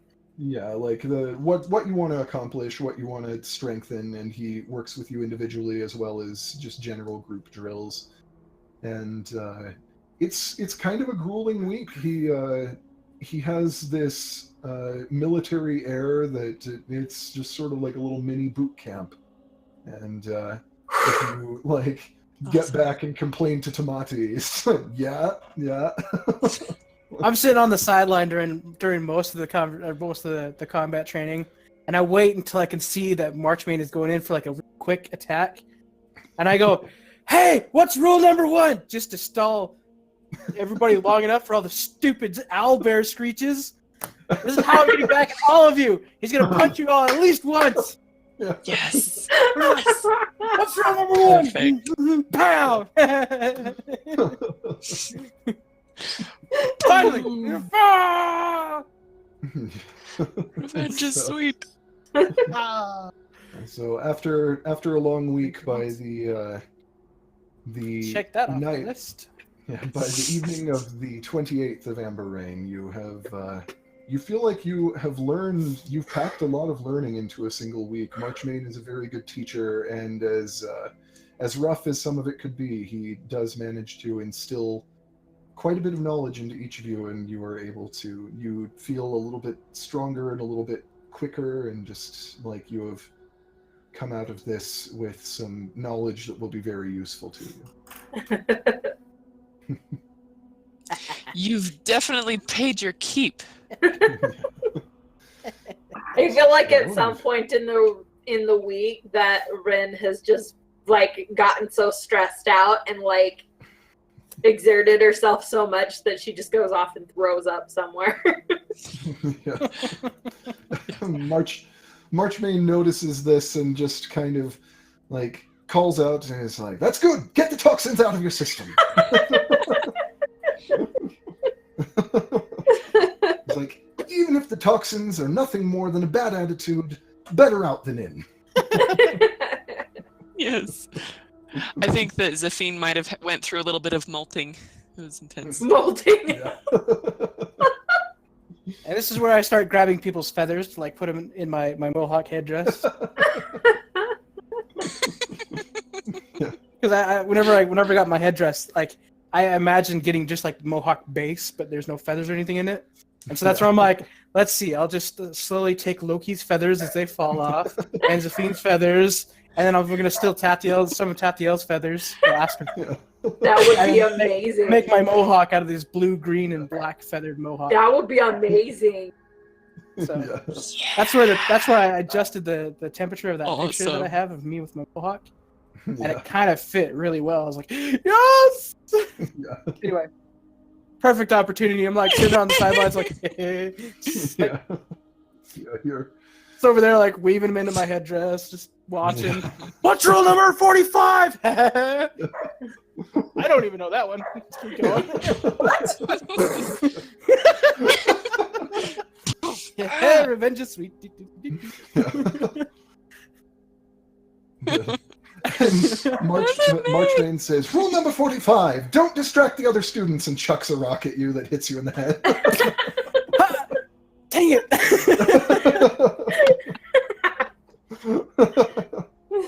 He's like, it's actually quite a coincidence. I only had 44 of these rules until just now. Thank you for that. Woo! Product assistance. As I'm rubbing my head. Oh.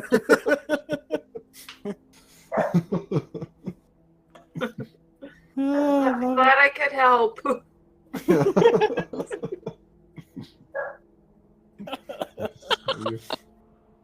You tie up your training, and on the evening of the 28th, you are a little bruised, a little tired, but you definitely feel like you have picked up a lot of useful knowledge from this. In the time I'm not taunting everybody, I'm helping You're helping what? rebuild the city. Oh, Okay. Yeah. Figured I could put, since I'm not getting any feats this week, Good might as well call. put my skills to use somewhere. oh, look, there's a spot right there for feats. Yeah. Yeah, if you most of the feats, if you either type them in or select it from the drop down, it'll auto fill out what the benefits are and apply any math that it might have. Okay, well, It's a cool So, PDF, man. I'm telling you. Yeah. I love MPMB's sheet. A lot of work. If you guys need updated versions, I should update all of your sheets. I think I already updated Jasu's to include stuff from Xanathar's guide because we added the Hexblade. So, Could you send me another one that was on my old laptop? yeah, I need to do that. Sorry, I was going to, and I got busy with prep stuff. Yeah, it doesn't have to be right away. It's more just like Actually, I was writing Eliam's journal entry when I should have sent you that. So. And with Ensimaeus. Yeah. One of these days, I'm gonna have to get Garen's back. Well, and they're not that bad to update. Yeah, Like, but I've been updating it as we've been by going. update I mean with the new sources that have been published since the versions that you have. He has added in scripts for Xanathar's Guide to everything, so that if you want to take some feature that is from Xanathar's Guide, it'll come in that way, things like that. So. Yeah, as far as standard. Cool. You okay there? yeah, I just Gotcha. closed out of Discord when I didn't mean to. Oh, I see. That was an owlbear running away.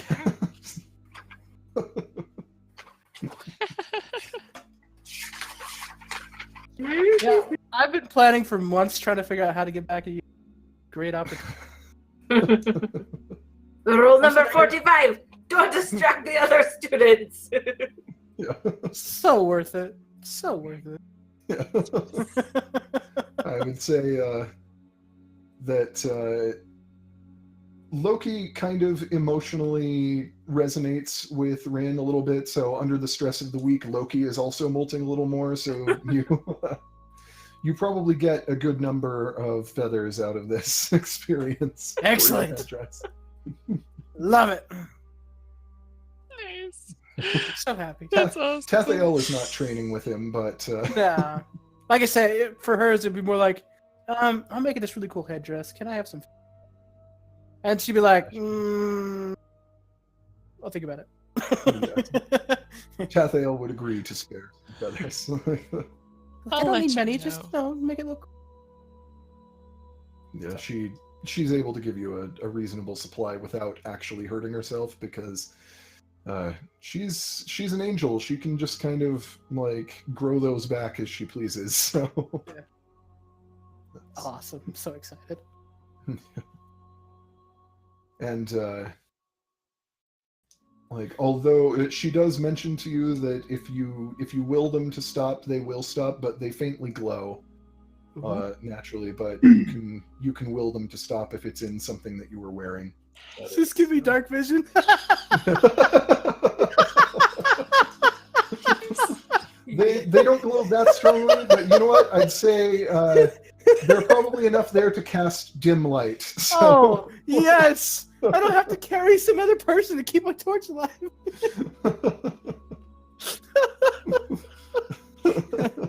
In that case, I will take them. Oh man, I'm so excited for the next time I go into a dungeon now. Yeah.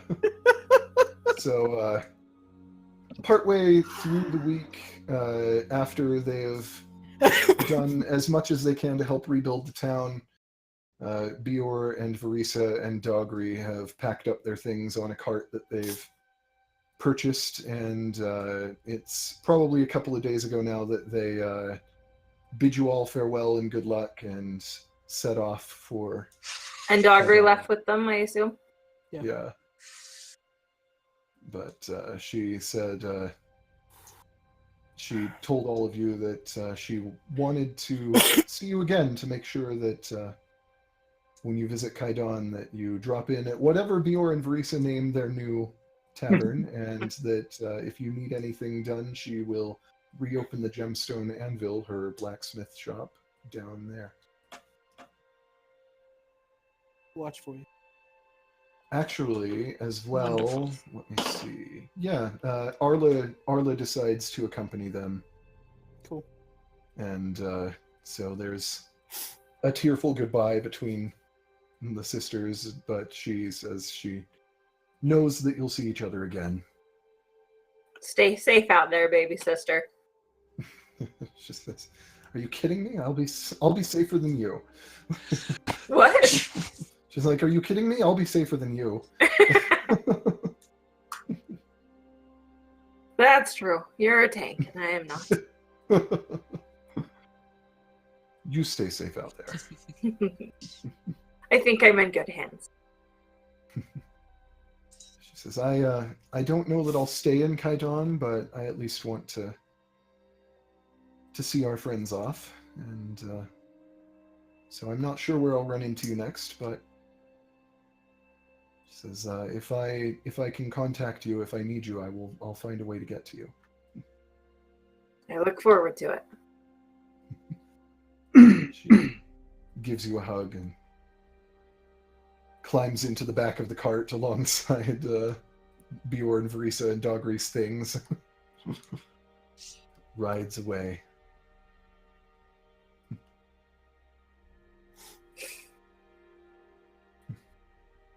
It's not quite as much of a home without them here. Not cool, man. Not cool.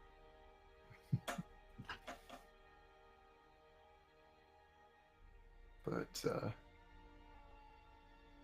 in any case, what would you like to do now? On the morning of the 29th of Amber Rain. Could we just really quick speak with that skeleton and then head to the hobgoblins? Sure. Sure, Okay. yeah. Can we bring Rish? Is that her name? Misha. Misha. Rish, okay. Can we bring her with us so we can kind of like show her the library and kind of like, hey, if you get a chance to, study about stuff, Yeah, give her Yeah. free reign of that place. Yeah. Sure, yeah. maybe introduce her to the robot. Yeah, to Architect. They'll be buddies. We've never After- taken him out. I was gonna say after we pull him out of the bag of holding. No, didn't we pull him out when we got back into We did town? before Okay. Yeah. Okay. to help I with don't everyone. remember. Okay. And you'd like left him with Marchmain to say like, he'll help you run the household and whatnot. So yeah, you take Misha down there, and she promptly just kind of disappears into the library and is just like, oh, you go about your business, I'm fine here. Enjoy. Yeah, she's kind of in awe at the breadth of the knowledge down here. Yay. And you find your way back down to the cells and find that skeleton where you originally found the storm globe. And Pardon me.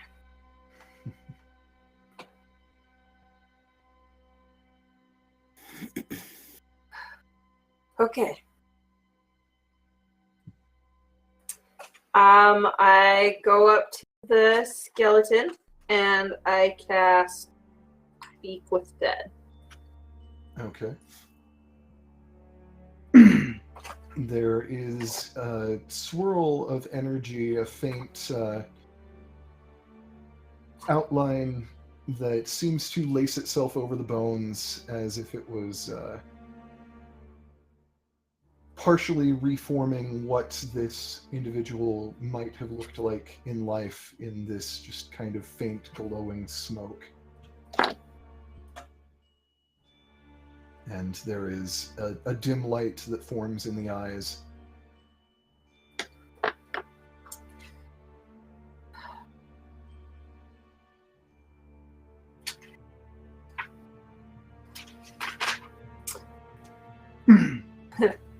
Can Jasu ask the questions, or Yeah. or is it something that I need to do? Now You have one you've job. initiated it. Yeah, you've initiated it. You guys can ask questions. Okay. Okay, I guess the first question is, who are you? It says, "My name is Finbar Demant." Finbar.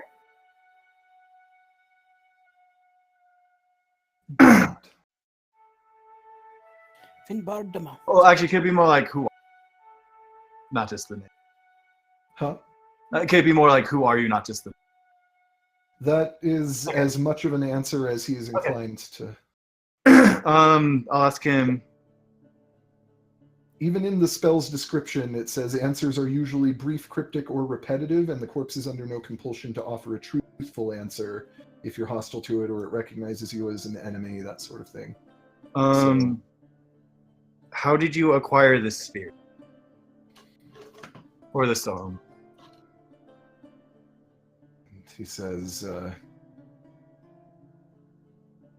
I found it within an ancient crypt.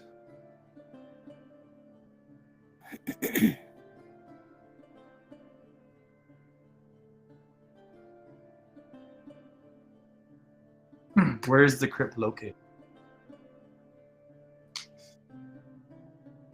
The crypt is located in the north of Tamari, tucked into the mountains.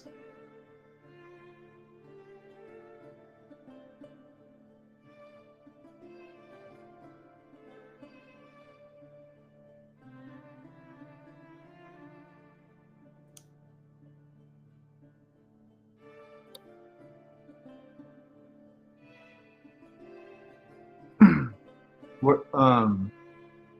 You have 2 questions remaining. So.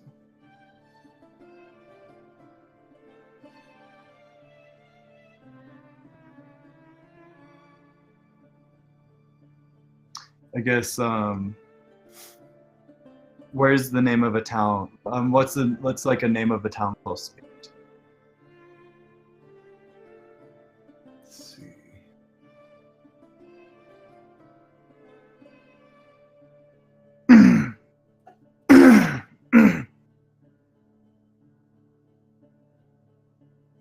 The town most nearby to the crypt is called Althea.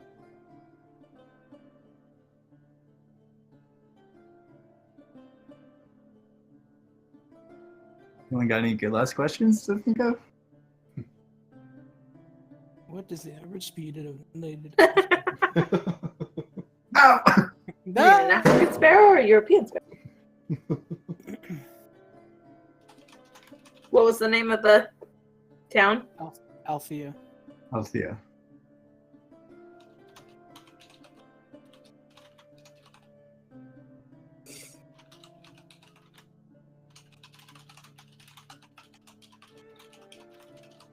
Sorry, I'm just trying to think of one last question. Yeah. Was there anything guarding it?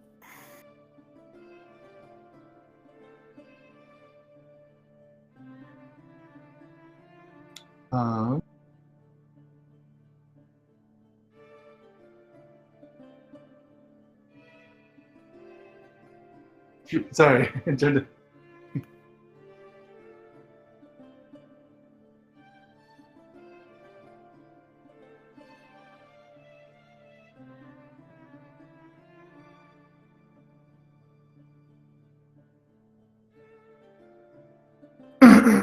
Oh,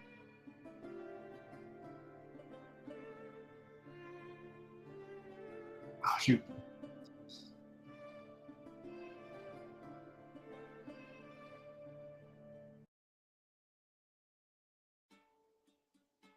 How many owls could an owl bear if an owl owls? Sorry. What? Okay,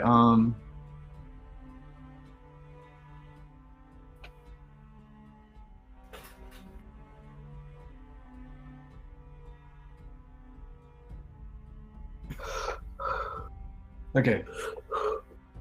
Does the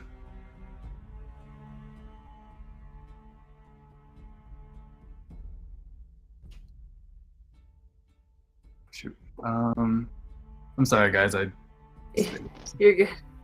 If anyone else has a question, they can. If anyone has any ideas. I'm I'm trying just to. thinking something like along the lines of if there's anything guarding the crypt, anything that if you were to go see the crypt that it would come after you, or Okay. Were there any other important things in the crypt? yeah.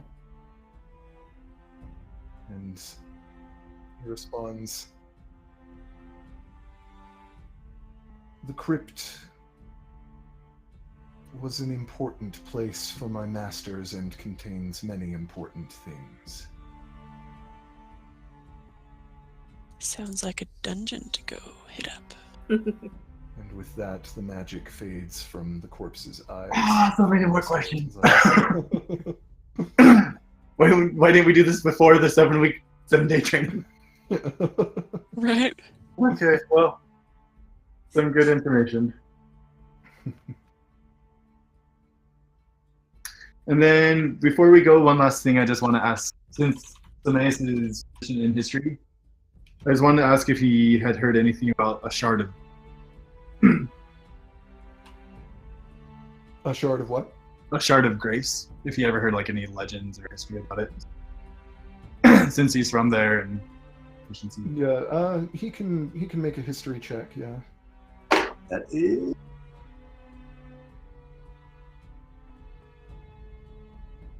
22. That's a good check, but it's not something he's familiar with, no. Cool. Let's go see some hobgoblins. Are we just like touching base with them and telling them what happened, or what's our goal to visit them? I mean, we kind of just gotta tell them mission complete. And go help Bex load, please. Yeah. Horrible things have happened. Yeah. All right, so you leave town and you travel pretty quickly, especially with Tamati's stag spirit. Yeah. Now that you know where Tomhruk is, it would, at normal speed, probably only be half a day, but you make it there in like 2 or 3 hours. Yeah. And Take the express. as you walk into the city, you no longer accompanied by any hobgoblins. You get some very strange looks from the locals, most of which are hobgoblins. You see a few bugbears and a few goblins as well, a few odd members of other races, like 1 or 2 tieflings. And you see, at one point, you pass by a group of hobgoblins that have an ogre with them, who is large and intimidating looking. And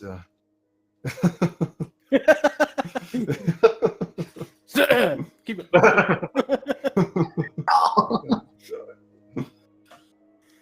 But no one stops you, although there are some hobgoblins that kind of spit at you as you go past.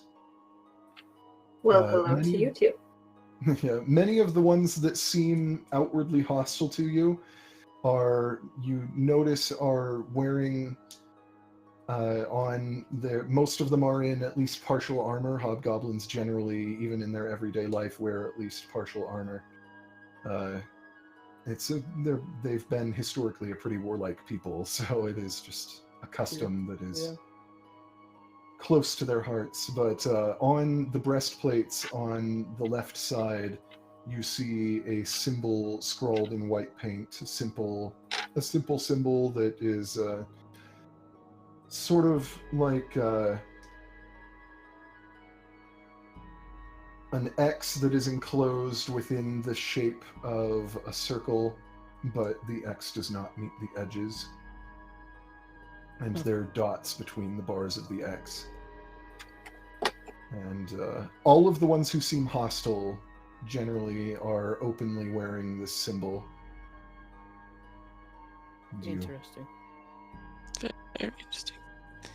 You make your way towards the center of the city, and you return to the Senate, which is where the current Emperor Terak Guzmar has been holding court. And as soon as you enter the hobgoblins near the front recognize some of them you've met before, some of them fought alongside you, and so they nod at you as you come in.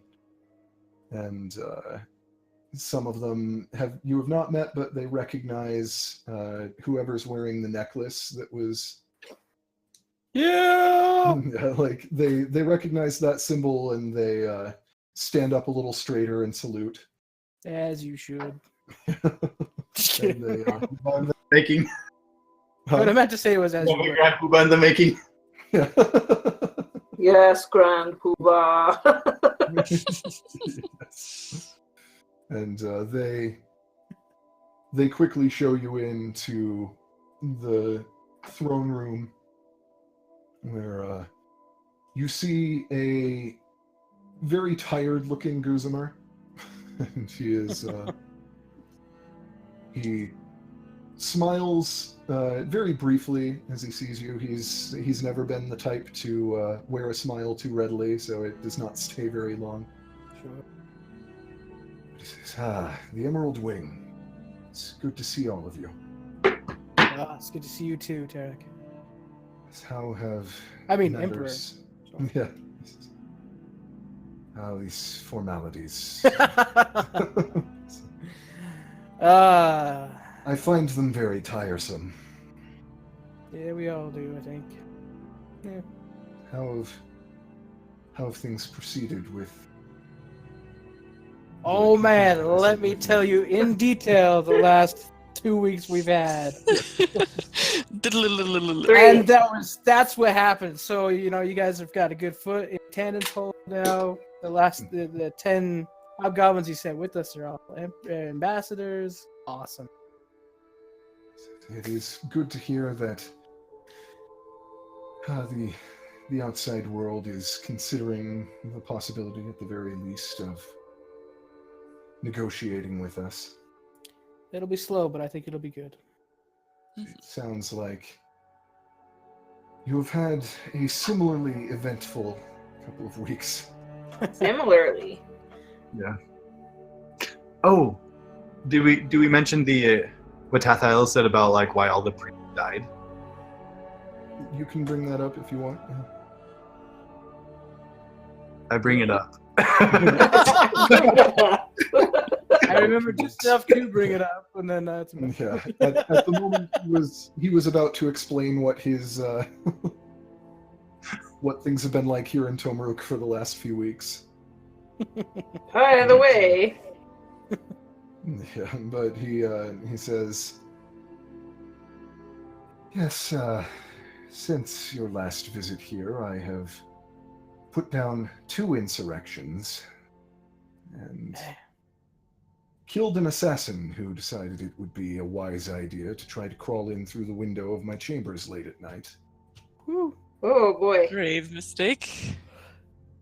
But he says there's an opposition faction that has cropped up here, traditionalists who believe that hobgoblins have to be warlike. They've been acting out against me. They seem to have forgotten the fact that I am in fact a warrior. I've been organizing. I don't know if they've come up with a proper name for themselves yet, but you probably saw some of them wearing their symbol as it came through the city. Yeah, we noticed a few times. Did it look like this? That's close. It's in the dots, triangles. The dots are in the triangles, yeah, between the bars of the X's, not on the ends of the bars of the X. But Nice. The triangle. Oh, In the okay. spaces. Okay, I see. yeah. I see. Yeah. Okay, I'll fix it. Yeah, but I'm not certain if they've named themselves yet, but they have been aligning themselves with the Holy Order of Masters, which of course is gone now. But they believe that a desire for peace and coexistence makes me weak. I believe it so strongly that it seems to have driven out all their consciousness of the fact that my entire life up to now has been war. Peace has not made me forget my training, I'm more than qualified to bloody and break them if they force me to. I hope they will not push me to that. I don't want to kill my own. My people are too few. But they will find that if I am pushed, I will not hesitate to bring them the war they ask for. You seem the Others most have- qualified for the job. As, I hope you will not think me arrogant if I agree. Unfortunately, I feel that I am in a better position than any among my people to wear this mantle. Eh, Oh, Yeah, there you go. I also want to bring up Guzimer. We also have an update about the odd lightning creature that we had faced a few weeks back. You've learned something of it? Yeah, so I kind of just tell him everything about like how it's Zerafel, a catastrophic dragon, how somehow the power got infused in me, show him the brand. Yeah. And I also tell him about how we just talked to Skeleton and what little information we garnered from there about this storm. And Yeah, I put in that this dragon is being drawn out by the Aegis and to their own ends, and we're probably wanting to use the volatility of the hobgoblin race to whatever sort of destructive goals they're working towards. Yeah. And his as he listens to everything that you've been telling him, his brows knit and he looks troubled. He says, I'm not familiar with catastrophic dragons, but I must say that business involving dragons tends to grow complicated quickly, regardless of their nature. It worries me that if what you tell me is true, there are likely others beyond this Zerafal. So, I can't say I look forward to whatever this will ultimately mean, but I appreciate the information. Dragons are manipulative in general, some more than others, but they are generally cunning creatures. It's dangerous to deal with them.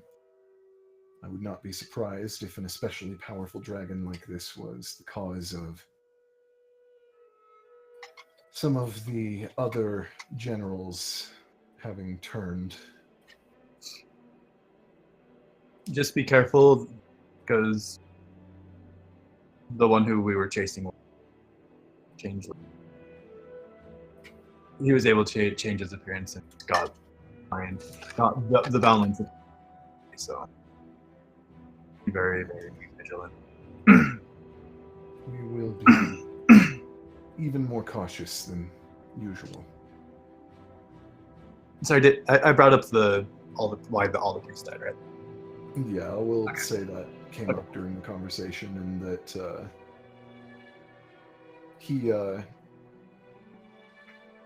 that seemed especially troubling to him.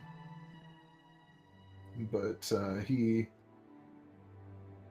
after thinking about it for a little while in silence, he just kind of says, I admit that although my faith in Cyrenar had abandoned me, that it is something of a shock to learn that Cyrenar is dead, but it makes sense that a sudden madness amongst our priesthood was driven by the loss of the god that they worshipped. But, perhaps if there is some way for me to prove this to my people, it will help to open the way. I believe that the worship of Cyrano is one of the biggest obstacles in the way of uniting hobgoblins and bringing them out of the darkness. Cyrano was an influence to war. He was a god of war. I fear, though, that if I simply announce to my people that the god that they have traditionally worshipped for as long as our people have existed, the god that created us, is dead, that they will perhaps be unwilling to hear it. It would be a hard thing to accept. And maybe more inclined than anything to simply call me a heretic, and I need a way to show them rather than tell them. We'll have to think on this.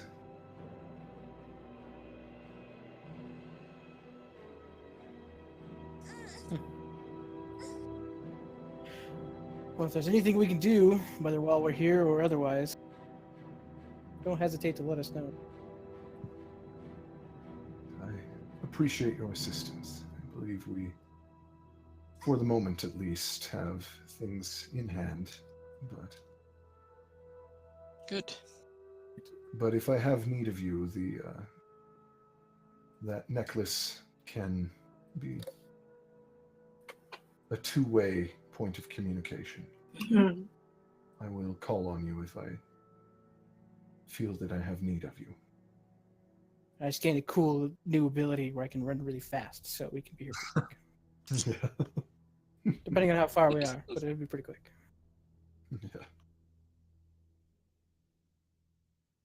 Yeah.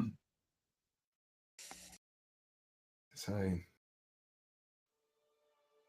I do not wish to rush you out, my friends, but unless there is further business, I'm afraid I have a great deal on my plate. Absolutely. Understand? Well- We will leave you to it.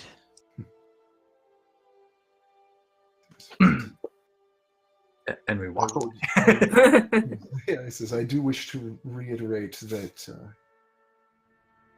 I feel not only personal friendship, but official friendship in a state sense, that you are considered friends of the hobgoblins, at least among those who are willing to follow me. You may not find that an asset among those wearing that symbol. I'm not too worried about them for now.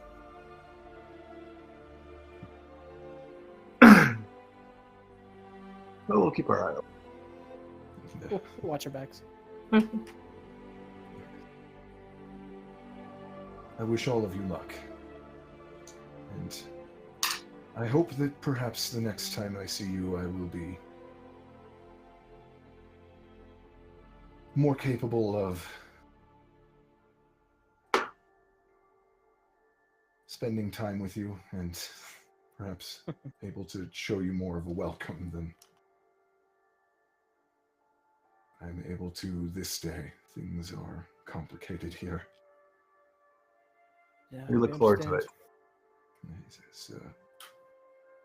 Regime changes are difficult. To say the least. But he wishes you well and sends you on your way.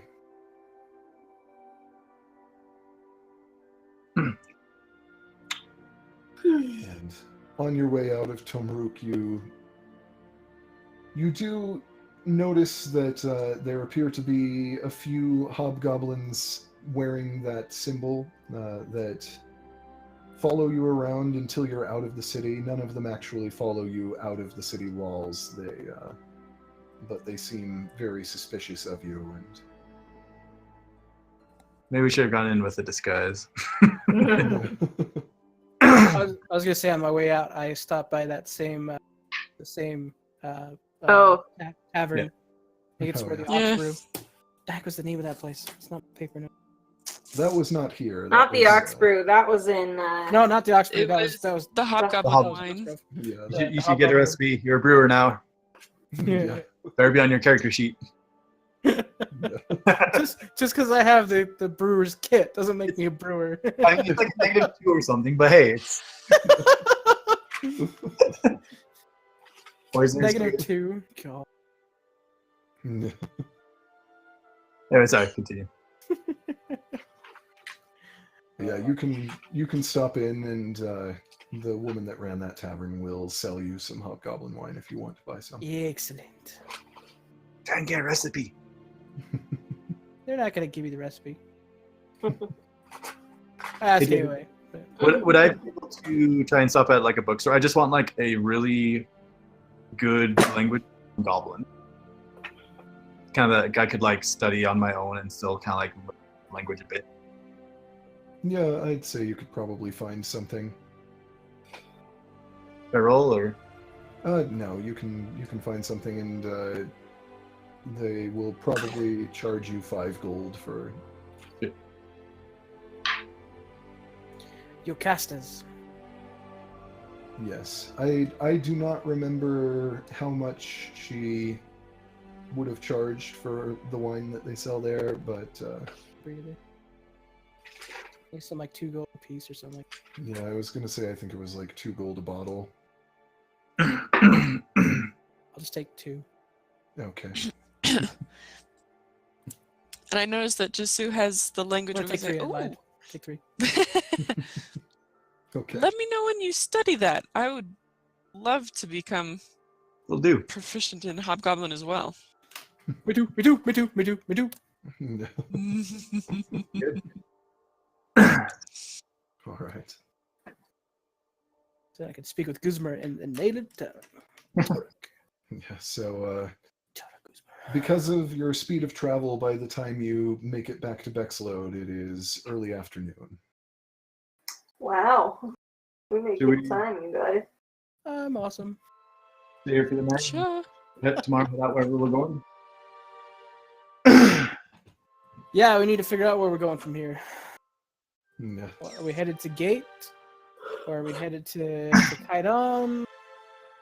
So here's Well, my we'd thought. have to go to Gate to get to Kaidon, wouldn't we? Yeah. We could definitely go that way. So here's my thoughts. In recent studies, we learned about how Tamari has the crypt where the storm globe was found, and there's the weird why is the Aegis interested in that? In Oromir, there's a shard of grace, which apparently these shards are important. But I feel Zafine has a lot of connections because she's a diplomat. Maybe if we go to Gate, we can kind of kill a couple of birds with a couple of stones and get a lot of information, general information about what's going on. And it's a hub place, so there's going to be a lot of people from a lot of places, so there might be a wealth of information about kind of the state of the world and things So like even if we have news to, and stuff, what's going on. oh, Gotcha. It's true. Okay, let's head to Gate. Yep, we'll head to Gate in. did you guys hear Heidi? Mm-mm. Oh, Oh, I have that treasure map. Oh, treasure map. Do you remember that? Do you remember that, Let's Dave? do Where did that. that? Yes, I don't know if that was- was the filler or if it was significant, but Yeah, it was something in Leotair, I believe, was where that was. is there like any indication of where the map like Start to is stop. the Like- land? Can I like follow it, or is it more vague? It points to a general area of Leotair, and it doesn't give great details so far as you can tell. But How? it's right next to it, to the left. Yeah, later. It's west of Gate. Kaidan is I south. believe we decided that Leoter is where Mouse is originally from as well. Not the one with the country Yeah. that's like that. Yeah. What? 2 seconds. Yeah. That's the one. Yeah. So that's a pretty big place then. Somewhere in there. And Would her native? it's- I don't want to go home. Yeah, it's quite a ways away from where you're from. It is much further to the south in Leoter. Here's the map again. I Yeah. was just looking for that. Ta-da! Like it's down in the lower, like the southern arm of Leoter that is between Keldkavar and Severstock. It's somewhere down in that area. Where the map is? Yeah. So it's The- not the exactly on the way to Gate. It's like Well, I way out of mean, the way. Gate's right here. You gotta go through Gate in order to We'd get have to there. get through Gate, Well, That's where go Leoter. through Hadlin. yeah, you don't have to go through Gate to get to Leoter. That's true. Leoter, like Leoter does have a small border with Gate, so you could go to Gate and then go to Leoter from there. I But guess it is also, like on the map, like is there any indication like of where it is or what to be looking for, or is it so vague that it's not even looking at? there's nothing obvious, but it Like there's treasure in Leoter. Big Yeah, X where it is. it essentially does have like an X, but the amount of area that X would cover is fairly large. There aren't any obvious instructions or anything on the map, however. Can we tell the city that the X crosses on? Because that makes a point. Yeah, it's kind of in the wilderness. It's like there are cities within probably 50 or 60 miles of it, but it's kind of in the middle of Something to do. So it's the treasure map, guys. Like Yeah. I mean, Right. there's no way we are not going to pay attention to that. Yes. But I think Gate's a very Put it in our quest log. yeah.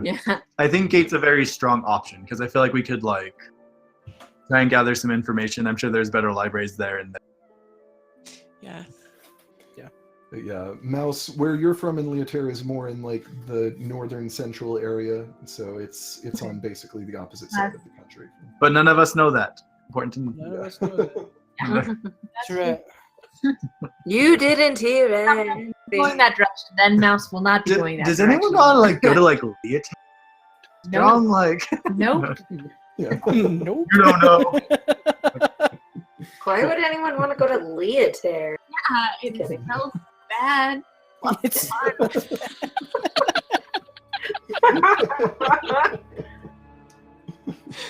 I don't remember it smelling that bad. No, it's incredible. The entire country, as soon as you cross the border, oof. just Yeah. awful. The soil is literally manure. I'm gonna step away from my camera for a couple minutes, but I still got my phone, so Okay. just so everybody's aware, I'm still alive and well, just not. Yeah, I say we head to Gate, kind of figure out a game plan from there. Yeah, I think go to Gate, see what my informants may have picked up, and Yeah, see if you see got a what contact kind signal.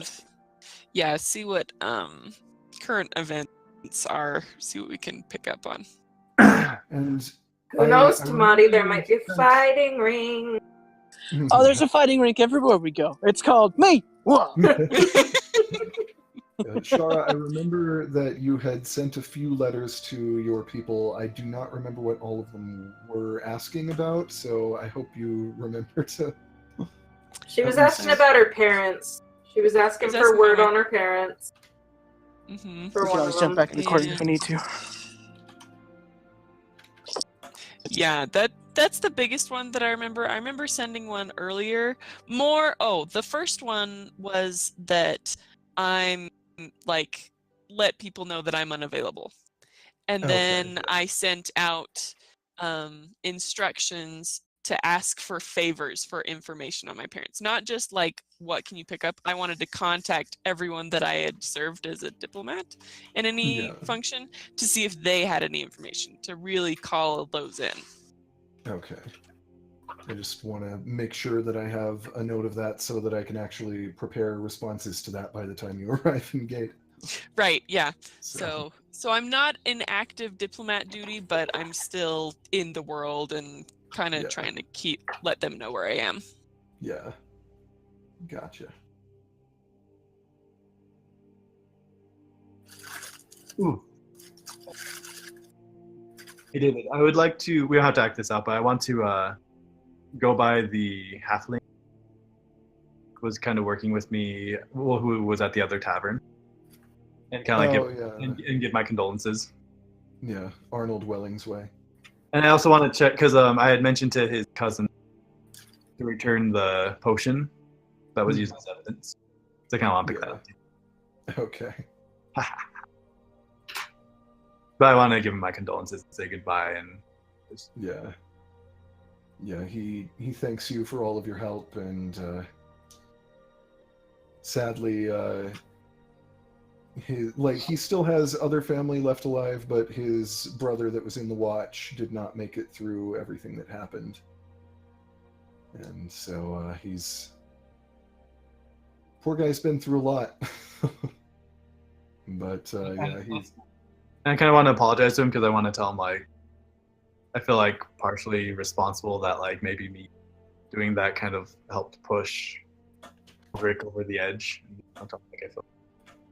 Yeah, he kind of just shoves that aside and says, no, the Galdrin was unstable. You know, he essentially just says that something would have pushed him over the edge, and when you were able to start the engine on bringing him to justice, essentially. So give him a hug and kind of like share a drink with him. Then all right.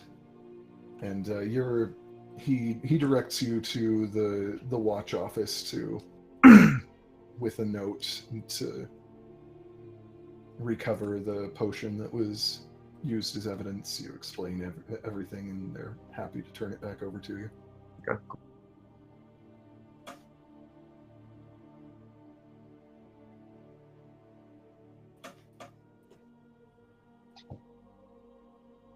So go back to the mansion.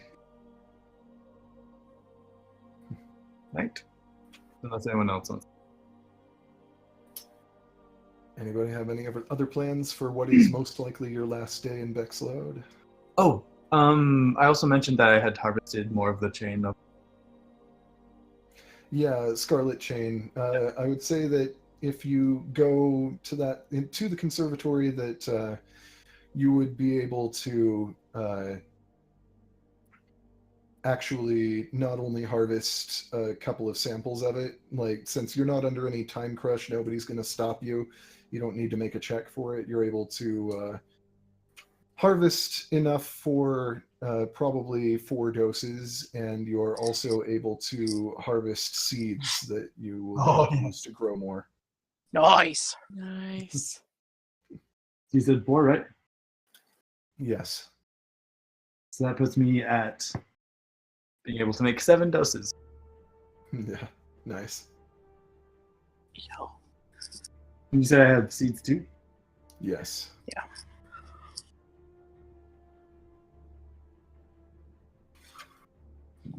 So, anyone else have anything they want to do in Bexlode? Or? I just make sure I have enough good supply of seasonings and foods to cook along the way. Okay. We're not running out before gate. Yeah. We didn't have anywhere. Oh, I guess probably people are still in rough shape. We wouldn't have a chance to buy potions, correct? Yeah, there's. Probably not. I believe that the alchemist shop didn't make it, and I think she was among the dead. So no one in town is currently crafting them. And so. Getcha. You should check them. Okay. Then I will. Plot a lot. I'm gonna write a letter to my mom Okay. and kind of tell her about how I'd met Arla and kind of the things that she had told me, and like thank her for loving me and for taking care of me even when I still ultimately had to leave home. Yeah. All I can think of is just like, dear mom, all the money is gone. All the Please money send is more." gone. Please send more. Love your darling daughter, Diestra. That's awesome. But no, you write your letter, and are you going to like send, or are you going to just hold yeah, on to it? I'm gonna send it. Okay.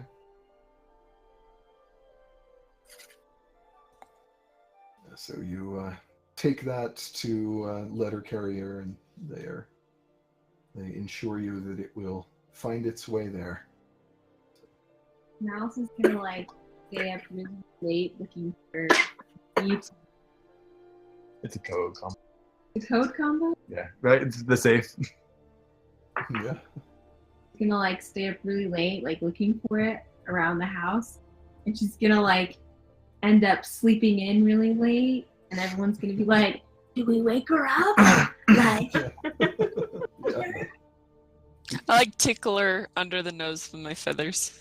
Could I also just like do like one last look through like all the different wind like rooms and stuff, see if there's just any like thing of value, any magic thing, any money, or anything like related to the Aegis.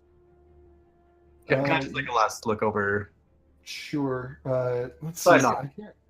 I can't remember what you found last time. Last time I found the love potion and the part and the letter saying personal fund. I think it was like 1,800 gold per hour. Yeah. I know you guys in the nursery. You found. We found that painting of the two dragons And wasn't there like Yeah, a that little... was- in the nursery, you found and the rocking the horse. rock. Yeah. Did you actually take anything from there? I can't remember. Did we? I thought we got like a little coin or something. I remember thinking that we did.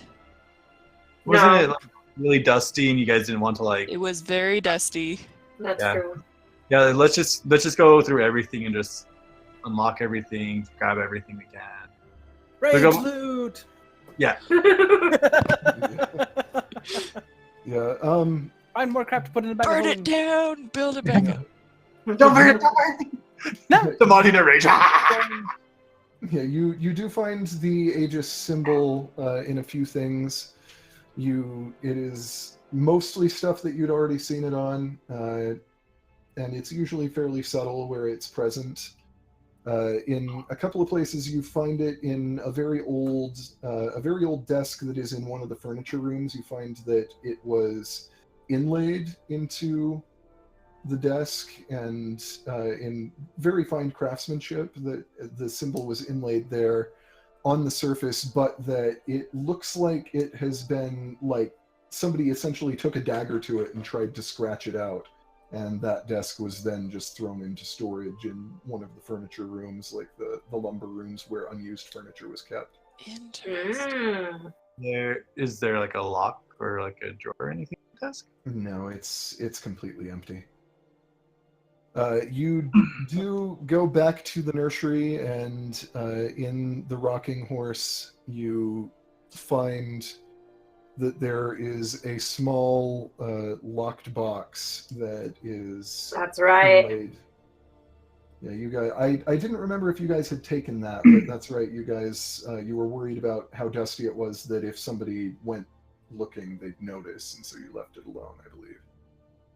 We go to Mouse while she's like rage trying to like. It's like. And Try this now- instead. Focus. This will be easier than that one. Give you boosted confidence. Yeah. Yeah, it does have a lock on it that you can try to lockpick if you want. No, look quick. Do it, do it, do it. Does it look? Should I Do- check it? Yeah, you can also use Mage Hand. Okay. Do it with your hand. Got a 7. How much? 18. 18. Nicely done. Yeah, she has the plus 11 on slide. And I'm doing it with Yeah. mage hand so that if it explodes in my face, there's Good call. Yeah. I'm gonna stand back. Yeah. It, 45. Foot blast. you go into it very confident looking at it, but it surprises you a little bit. It's a very complex lock. It actually ends up taking you almost 10 whole minutes to pick it. And Just not your night. you do manage to get through it, but it surprises you how difficult this is. And nothing happens. It doesn't explode or anything. It's not trapped. But when you open it, you find inside a black mask stitched with silver thread. Like sort of a partial, like think a Phantom of the Opera mask that like is sort of a half masquerade mask that covers only one side, and it's black with this very ornate silver stitching. Made of some kind of velvet or suede or something. You can't quite tell. Velvet. Yeah. Black velvet. There's a ceremonial dagger with a bone blade and an ebony hilt. And there is a belt that is pretty simple, but it does give off a slight magical aura. Hey, Is it, Misha. Do you want to go find Misha and have Yes. her identify it? Okay. In the box. So Yes. I like, hey guys, we found some stuff. Yeah, you look around for Misha a little bit before you finally find her still down in the dungeon library, and she takes the belt, and there's a flash in her eyes very similar to what you saw when Eliam identified things for you, and she looks over it and she says, "This is a belt of lesser stamina." Ooh. She says, when you wear this belt, it makes it more difficult for you to become tired, and it makes your life force stronger. Ooh. So in-game terms, if you attune to the belt of lesser stamina, whenever you would normally take a level of exhaustion, you roll a d4, and if you roll a 4 on that, then you don't get that exhaustion level, you just ignore it. And it takes 4 failed death saving throws to kill you instead of 3. Wow. Whoa. So,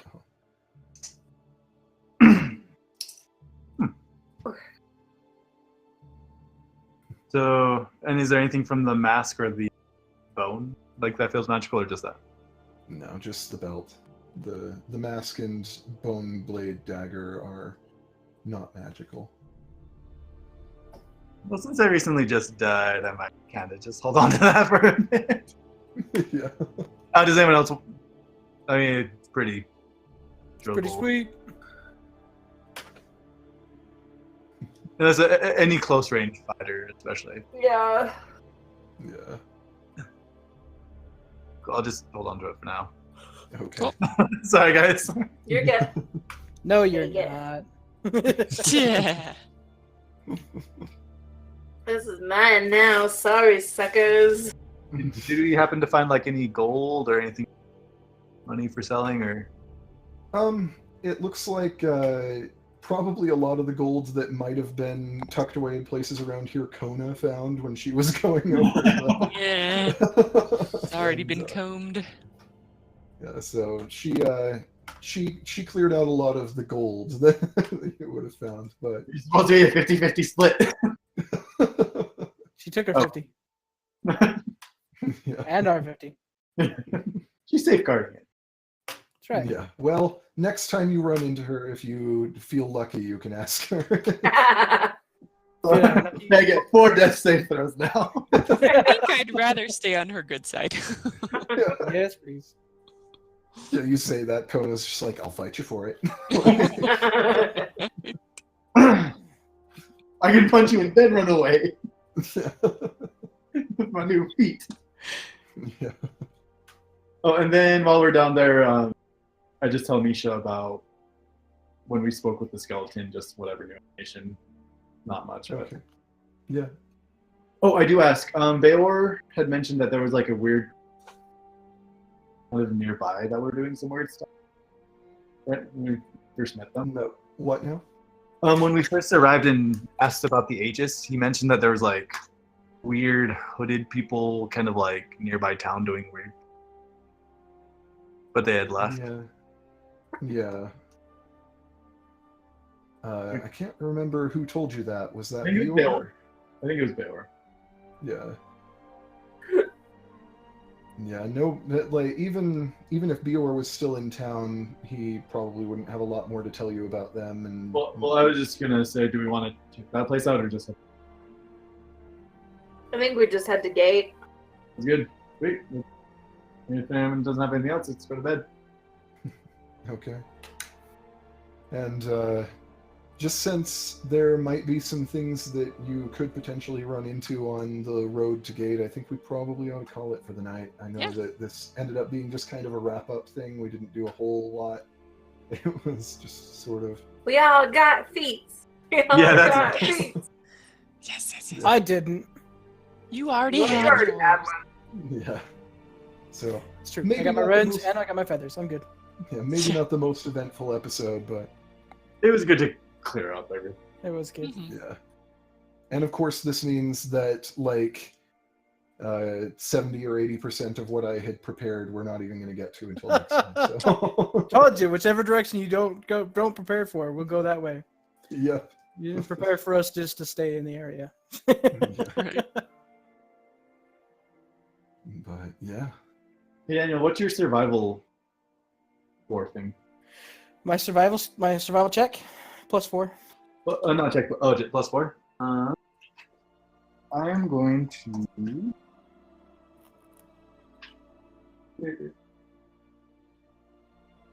Hey David, is that Rod of Plenty a survival check or nature check? I believe that is survival when you actually use it.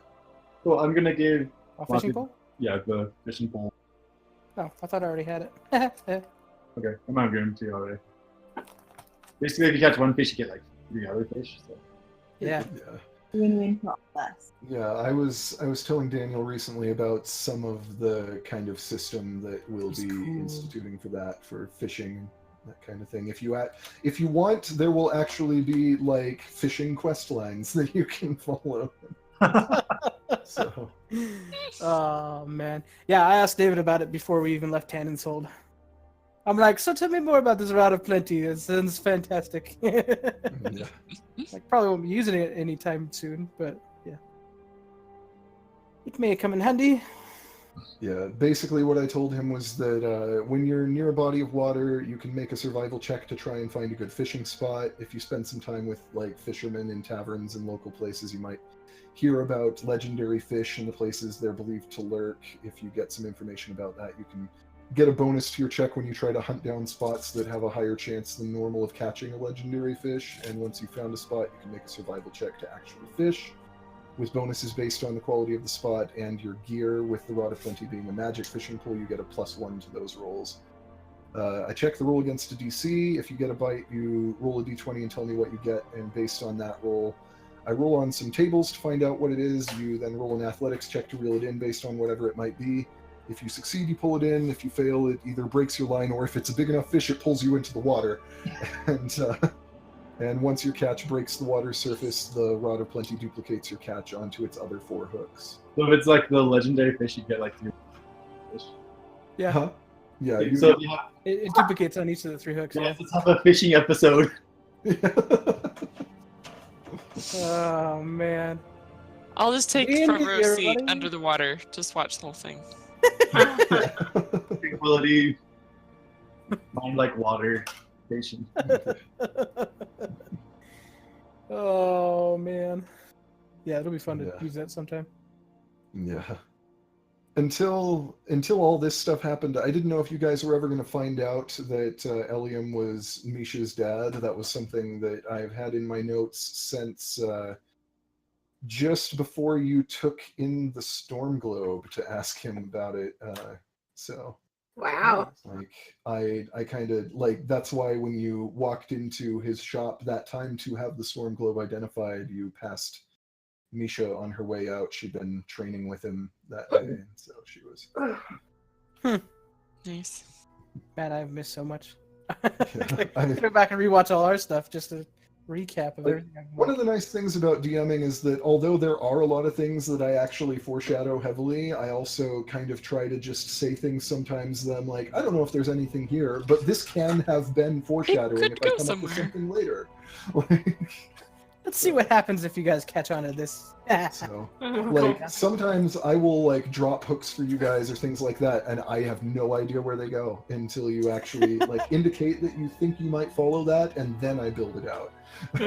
So, sometimes I have stuff planned out way in advance, and sometimes I'm just like, yeah, if you decide you want to follow this, then I can come up with something later. It's- Awesome. Guys, we can have a goblin language study group. Yeah. Yay! Because we spent time with them with the 10 hobgoblins. I think we got like 8 or 10 lessons. words. Every Yeah. night we were studying with him. I feel like there was one night I didn't study, and I don't remember why. Yeah, like I was like under the assumption like when I got the chance we did it. So yeah. I just saw like 8 tallies, but Yeah, essentially, the thing about that is that learning a language according to the DM's guide, it requires you to spend 8 hours a day for a total of 250 days to learn a Whoa. language. So, like you have to actually like spend enough of your day that you can't really do more than that. Anything else? And you have to do that 250 times. So, we got like 10 times. so you know, like with your evening things, I would say that those were only maybe a couple hours each. So you've probably garnered maybe 5 or 6 out of your 250 days so far. Yeah. Sweet. Wow. Yeah, Awesome. I don't have like a progress bar for you, and I'm a little inclined to like allow you to do it a little faster than that because I don't know.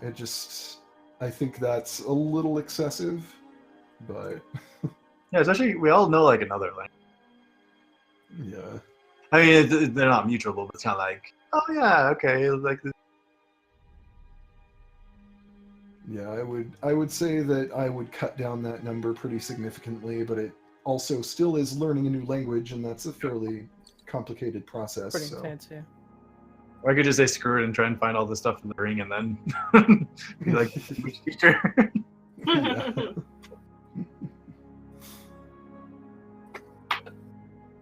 You guys are finally done with Boundlands for a while, at least. Yeah. Well, You're gonna make it out of the Boundlands first. Well, I know, but Yeah. we don't. Yeah, you have a trip to gate, but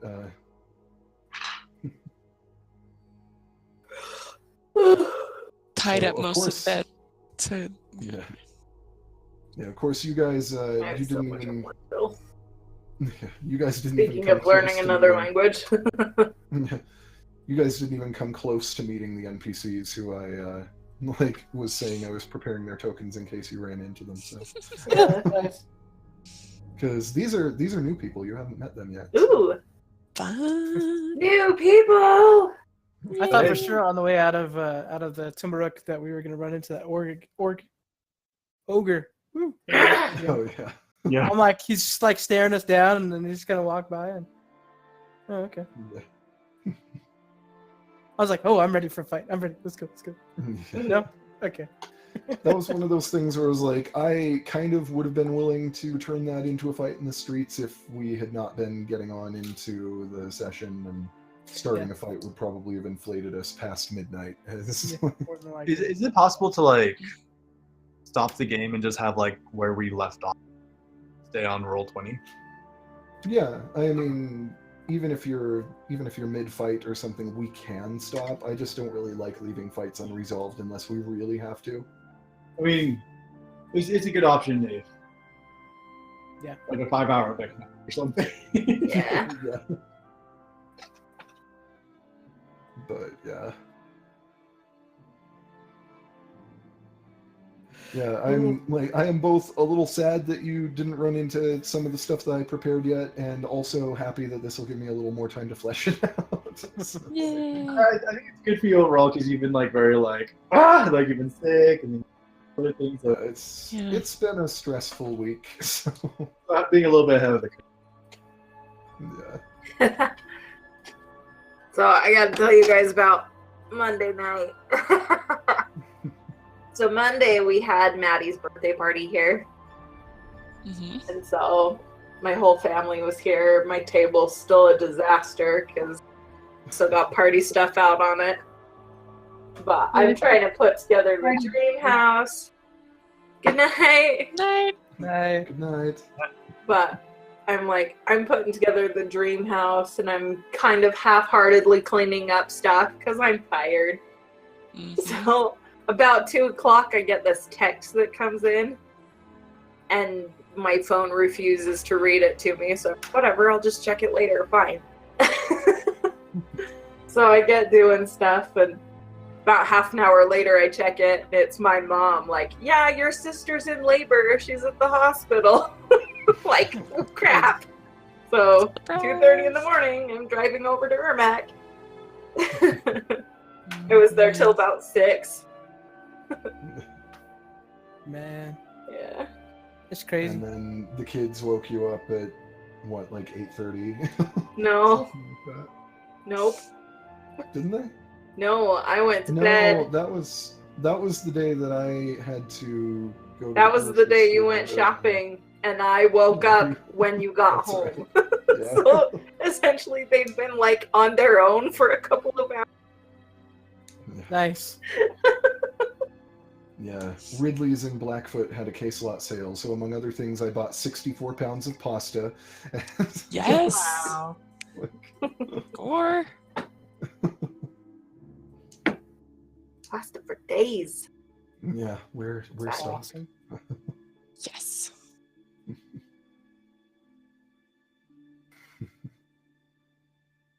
I am a little sad that one of the things that you guys could have potentially run into tonight if you had gotten to traveling towards Gate was actually kind of mildly like St. Patrick's Day themed. And now if you run into it, it will no longer be St. Patrick's Day. But oh well. Yeah. Oh, But we man. all still. But we all got feet. Yes. Yeah. Yes. Like, I'm still going to leave the option for you guys to run into that. I'm not going to remove it just because it won't be St. Patrick's Day anymore. But Yeah. Watch us run into it next week anyway. a little less thematically appropriate. It's all good. Speaking of St. Patty's Day, did you guys see my leggings? Nice. Cute. That's so fun. Yeah.